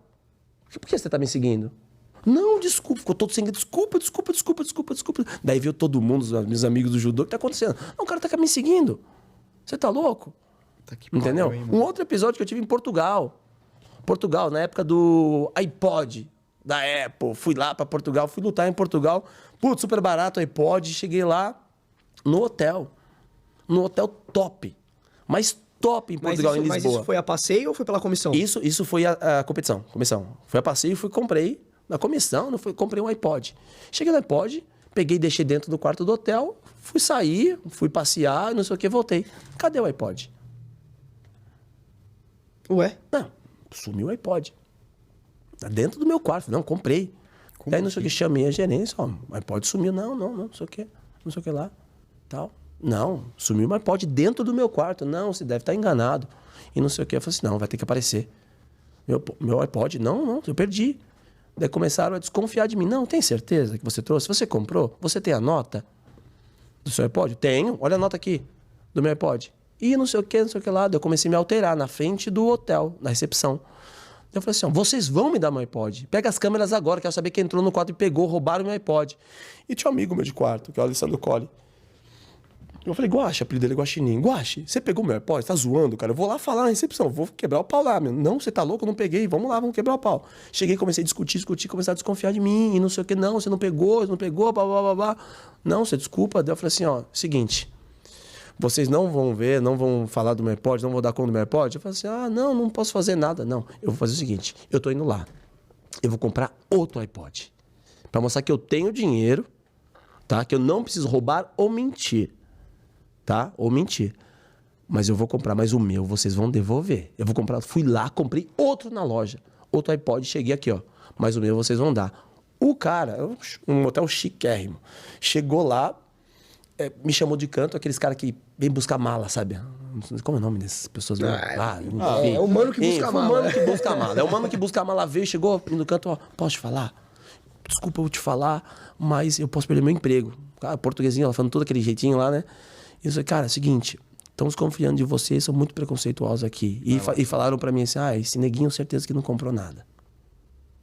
Esse maluco que te atendeu, ele era português? Era português. Tá. Português e não era negro. Não era negro. Não, branco, chegou assim pra mim, ela falou assim, ó, estão falando que esse neguinho não deve ter comprado nada, deve estar mentindo. Que é o iPod. E outra coisa, já viram as câmeras. Depois já viram as câmeras. E foram ver, não sei o que lá, só pra ver, uma camareira pegou. Aí, o seu iPod. Mas o hotel é chique, eles não podem falar que roubaram. Porque e não senão sei... um monte de gente Exatamente. vai falar Inclusive, quando eu comecei a discutir com a mulher lá na frente, eu falei, não quero saber, chama quem é o que resolve? O seu chefe vai ter que vir aqui agora. Você resolve? Você é chefe? Não, então chama quem resolve. Porque você não vai resolver o meu problema. Daí chegou e não sei o quê, veio um cara não sei de onde, que eu falei no telefone, daí eu peguei, ao mesmo tempo fui lá na polícia que era do lado. Fui lá, fiz o BO, levei não sei o que lá. Começaram a, sabe, abafar. Daí o cara pediu, por favor, não fala nada, senão eu vou perder meu emprego. Eu falei assim, eu achei muito injusto, eu vi que você tá falando a verdade. E não sei o que, eles mentindo pra você. Pô, sacanagem. Né? E não sei o que. Eu falei assim, não vou falar nada, fica tranquilo. Resumindo, aconteceu tudo isso, tá, eu comprei o iPod lá, não sei o que. Não falaram nada, não confessaram, né, que tinha roubado. Mas apareceu. Cheguei no Brasil, mandou um e-mail. Não sei o que lá. Não deram o iPod, né? Me dá sua conta que eu vou depositar o dinheiro. Eles devolveram? Deu dinheiro, mas não falaram que roubaram. Mas a camareira com certeza perdeu o emprego. Deve ter perdido. Deve ter perdido, entendeu? Mas pra você ver essas situações, né? Então, pô, e é duro. São situações né? de merda mesmo. São situações de merda. Nossa, de Mas merda, você vê que engraçado, o racismo que aconteceu não foi por causa do iPod em si, foi por ele ir lá reclamar.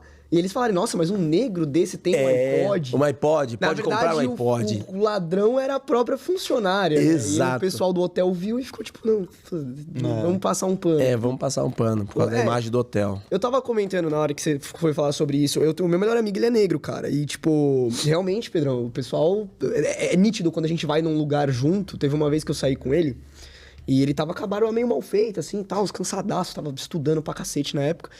E, mano, é diferente o jeito que o pessoal atende, velho. Hoje ele trabalha na Renner, né?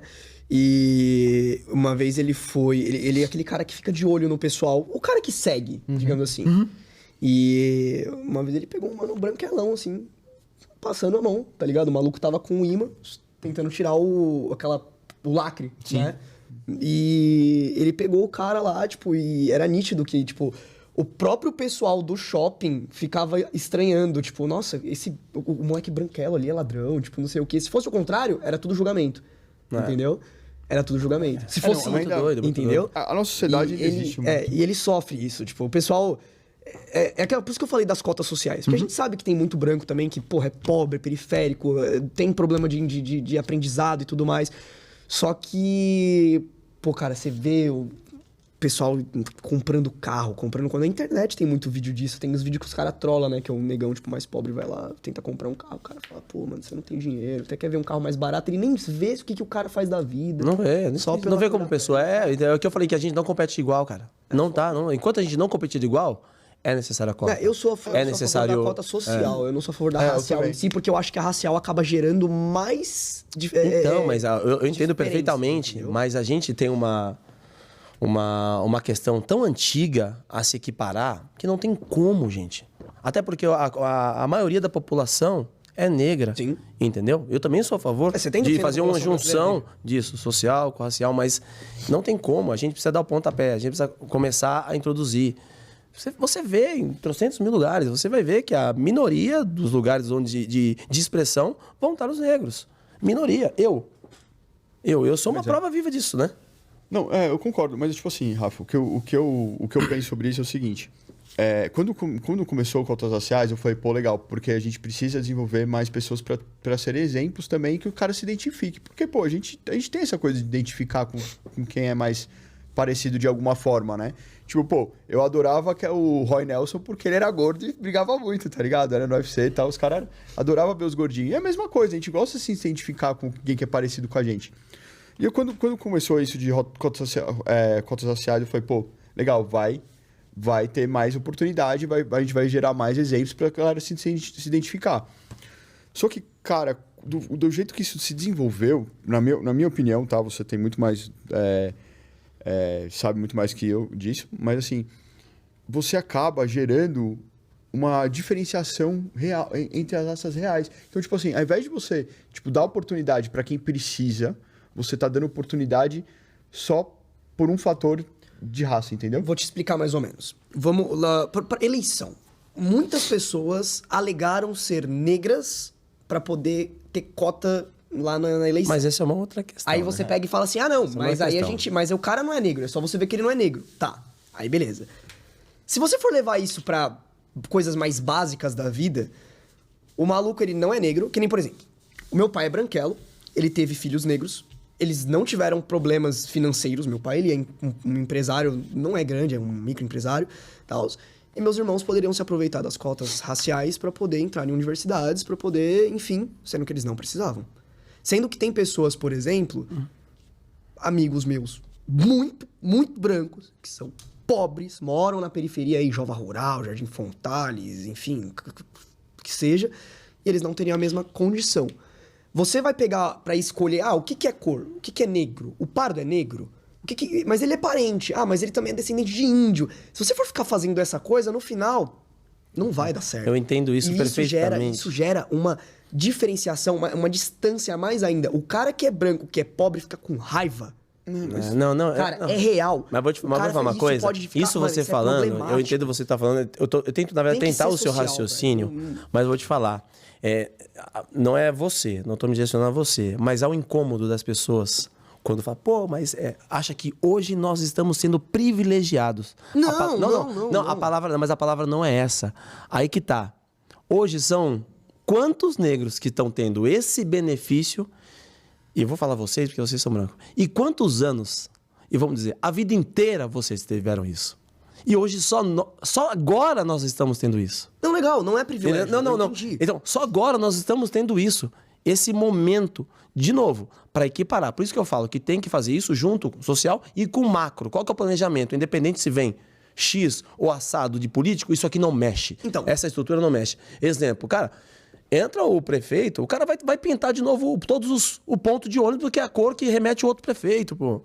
Entendeu? Ele vai gastar de tinta tudo de novo. Trocar o nome de todos vai os trocar o nome de projetos todos. Entendeu? Aí que tá. Tem coisas que não tem que ser mudada. Tem estrutura que tem que ser macro, pensado para 30, 40, 60 anos. Então, o social entendeu? é exatamente isso. Se você pensar só na cota racial, não vai pra frente.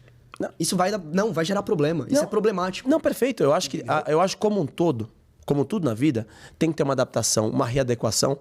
Se vê que hoje, momentaneamente, né, pelo momento que a gente vive, há necessidade de fazer uma junção, de não sei o quê, mas tem que ter a cota social, a cota racial, mas, de novo, só agora nós estamos tendo isso. Vocês tiveram isso a vida inteira. Sim. E você falou muito de referência. Como é que você estimula? Você tem, mesmo que chegue o gordinho, o Roy Nelson, o lutador, não sei o quê, você tinha ele como referência. Qual referência eu tenho? Pelé? Que nunca falou sobre Sobre nada disso. Né? Nada racial? Então- Qual é a referência que eu tenho no meio empresarial ou um diretor de banco negro de referência? Meninas, qual a referência que ela tem? A minha filha vai ter de uma princesa. O que ela acha? O que ela é criada? O que ela é habituada a ver? O modelo de sucesso. O modelo de sucesso é o quê? É o padrão. Sim. Eu nunca tive a referência de não sei o quê. E olha que eu tô no esporte, né? E se é que a gente tem referência, é no esporte que tem mais negros, aquela coisa toda, e mais referências. Mas é muito difícil você ver isso, né? Na minha cabeça, assim, as penas para racismo têm que ser mais duras, tá? Essa questão de, por exemplo, ocasionar a pessoa seguir você no shopping. É muito legal esse papo, né, É cara? um absurdo. É muito legal porque... Assim, tem que ser uma criminalização absurda, porque no final das contas, cara, a gente é tudo igual. Vai morrer, vai todo mundo virar osso e é Cara, tudo igual. e é muito doido. E pode Só parecer que é a gente clichê. a gente não pode pegar isso daí e deixar, tipo, só o Não. racial, só o negro. Não, ganhar sim, cota. também concordo. Vamos porque, pensar, vamos evoluir. acho que dá Vamos evoluir, vamos pensar no mais, entendeu? Porque realmente tem favelas, tem brancos, tem de tudo. Tem nordestinos que vêm nos Sim, ajudar, sim, vêm também. construir e tá lá passando fome. Entendeu? Mas essa aí é muito interessante esse papo, porque a galera fala, pô, tem que ter pena dura. Cara, mais uma vez, Racismo parece, tem que e parece clichê, Racismo tem mas não basta você só ter isso, não ser racista. Não, tem que ter. Você tem que ser anti, cara. Você tem que ser anti. Você tem que ver. Não, mas a pessoa- você tem que mas- ver mas, uma situação Rafa, dessa, a chegar e falar assim, meu, sociedade é você não precisa antirracista. verbalizar.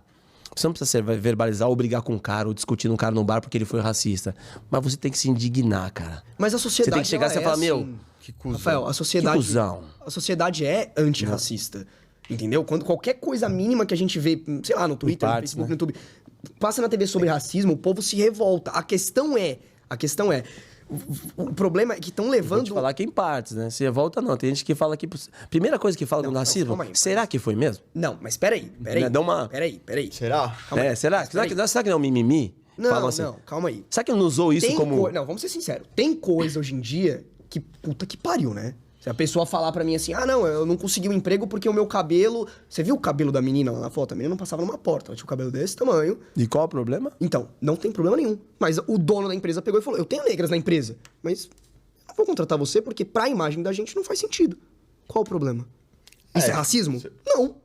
Preconceito. Eu não acho. Não é um preconceito. Não, preconceito. Não, Ele tem um Rafa, preconceito. Não é, Rafa. Mas, Rafa, isso Ué, Rafa. seria igual pros dois lados. Imagina, se eu fico com o cabelo gigante, o cabelo vai nas costas, tá ligado? E vou querer trabalhar na Faria Lima. Não vai, Não, velho. Você não tem é. que se adaptar. ao Não lugar. vai por quê? Tem padrão, gente. Não, mas, Aí que tá. mas aí que tá. Porque tem Mas padrão. isso não é um preconceito, isso não é uma coisa ruim. O cara, eu não gosto dela por causa do cabelo. Isso, o racismo mas- seria se ele falar assim, eu não gosto dela porque o Mas a cabelo gente dela, tem que né? entender Não, isso que o não é. preconceito... A gente fala... É porque todo mundo verbaliza. Preconceito. Preconceito é preconceito. Tudo bem, Né? preconceito, Ele tá. é preconceito. Então, todo mundo fala preconceito. Então, não entende o significado real da palavra, né? Mas ele não tá Então, tendo um preconceito de que ela é uma pessoa ruim. Tem um preconceito de que ela, se trabalhar na empresa, não vai gerar não sei o que lá Não, pra ela empresa. pode gerar não lucro, vai, ela pode não ser vai, uma boa não vai ser funcionária. uma boa imagem pra grupo. Exatamente. Por quê? Porque teve sempre o padrão. Criaram um padrão. Não, mas tem entendeu? negras lá, não é a cor da pele, isso não é Não, racismo. exatamente. Isso não é racismo. Pode ser que não seja racismo. Exato. Pode ser que não seja Mas racismo. ela colocou Mas é como por isso se que eu fosse. disse, eu não falei racismo, eu falei pré-conceito. Mas aí ela colocou Né? como se fosse. Né? Aí você vem falar que isso não é um mimimi. Sim, É um mimimi? Desculpa. aí as pessoas utilizam disso. Isso como todo mundo. Isso você tá falando como ser humano. Não tô falando de cor.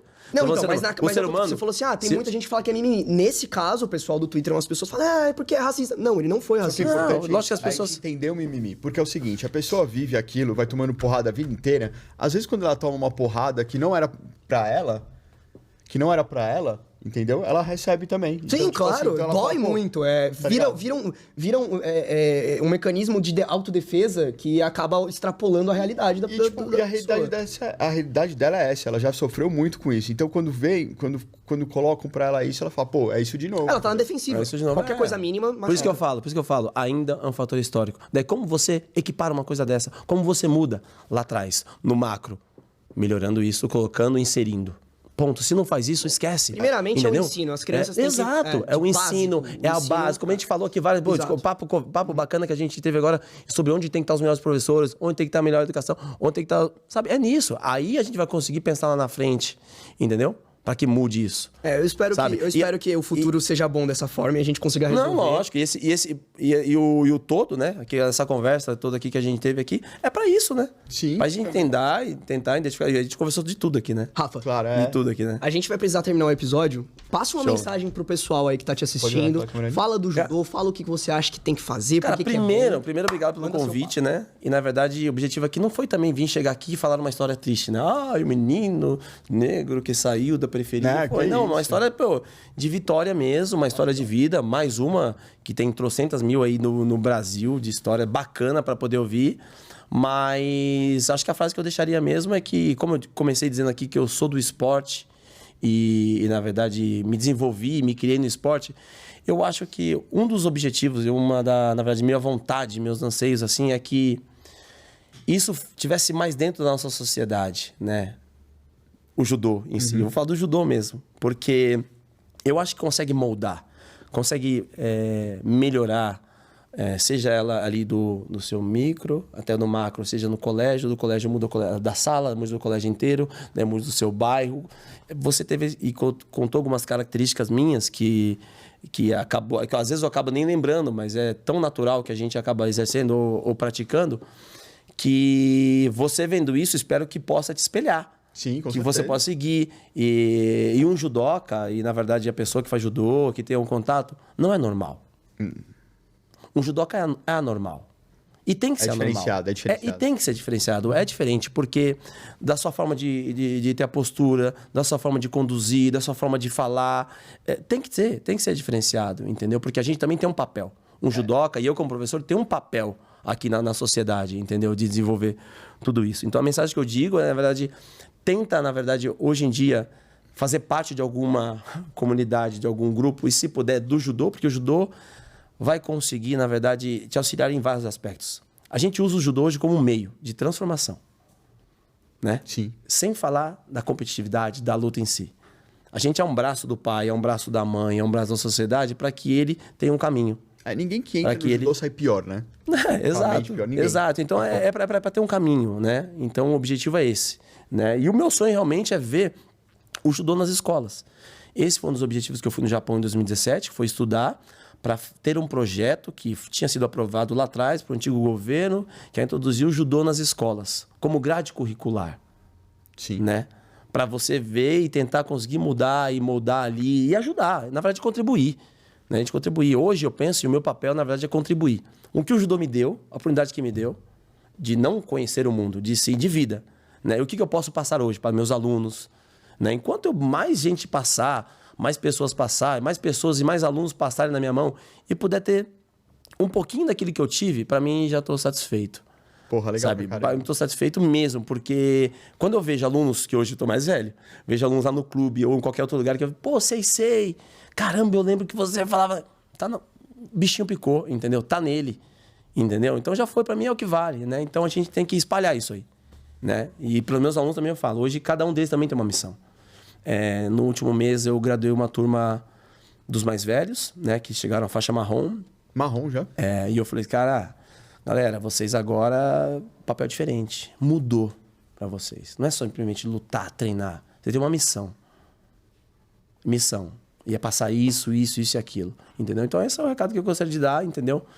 Porra, do Que caralho. possa ter contribuído a esse bate-papo bacana que a gente teve aí. Falamos de tudo, até chegar nas cotas. Isso é sensacional. Isso é sensacional. Um assunto E de uma bem forma periculoso. ok, né? Tipo, Um assunto bem vambora. periculoso. E tem que falar. A gente precisava de mais 2 horas pra conversar É, sobre e vou te cara. falar, e tem Volta aí, muitas. Gia. Vamos Volta voltar, aí, que tem várias outras histórias, né? Pô, tem muita. Histórias hilárias de viagem. Aí você não chegou nem no pé do Não, negócio, nem- velho, nem- começou. nossa. Vamos fazer um especial com ele depois, só pra vocês Pô, contarem. não. Vocês trazem mais uns 2 amigos. Cara, nossa, eu vou trazer uns dois aqui. vamos, Não, vamos vamos. fazer, pô. Putz, cara, se eu trouxer uma galera aqui pra bater um papo, vocês vão Traz chorar. a Daiane aí pra conversar com a gente. Vou trazer também. a Dai, vou trazer a Dai. Inclusive, tava com ela Daiane.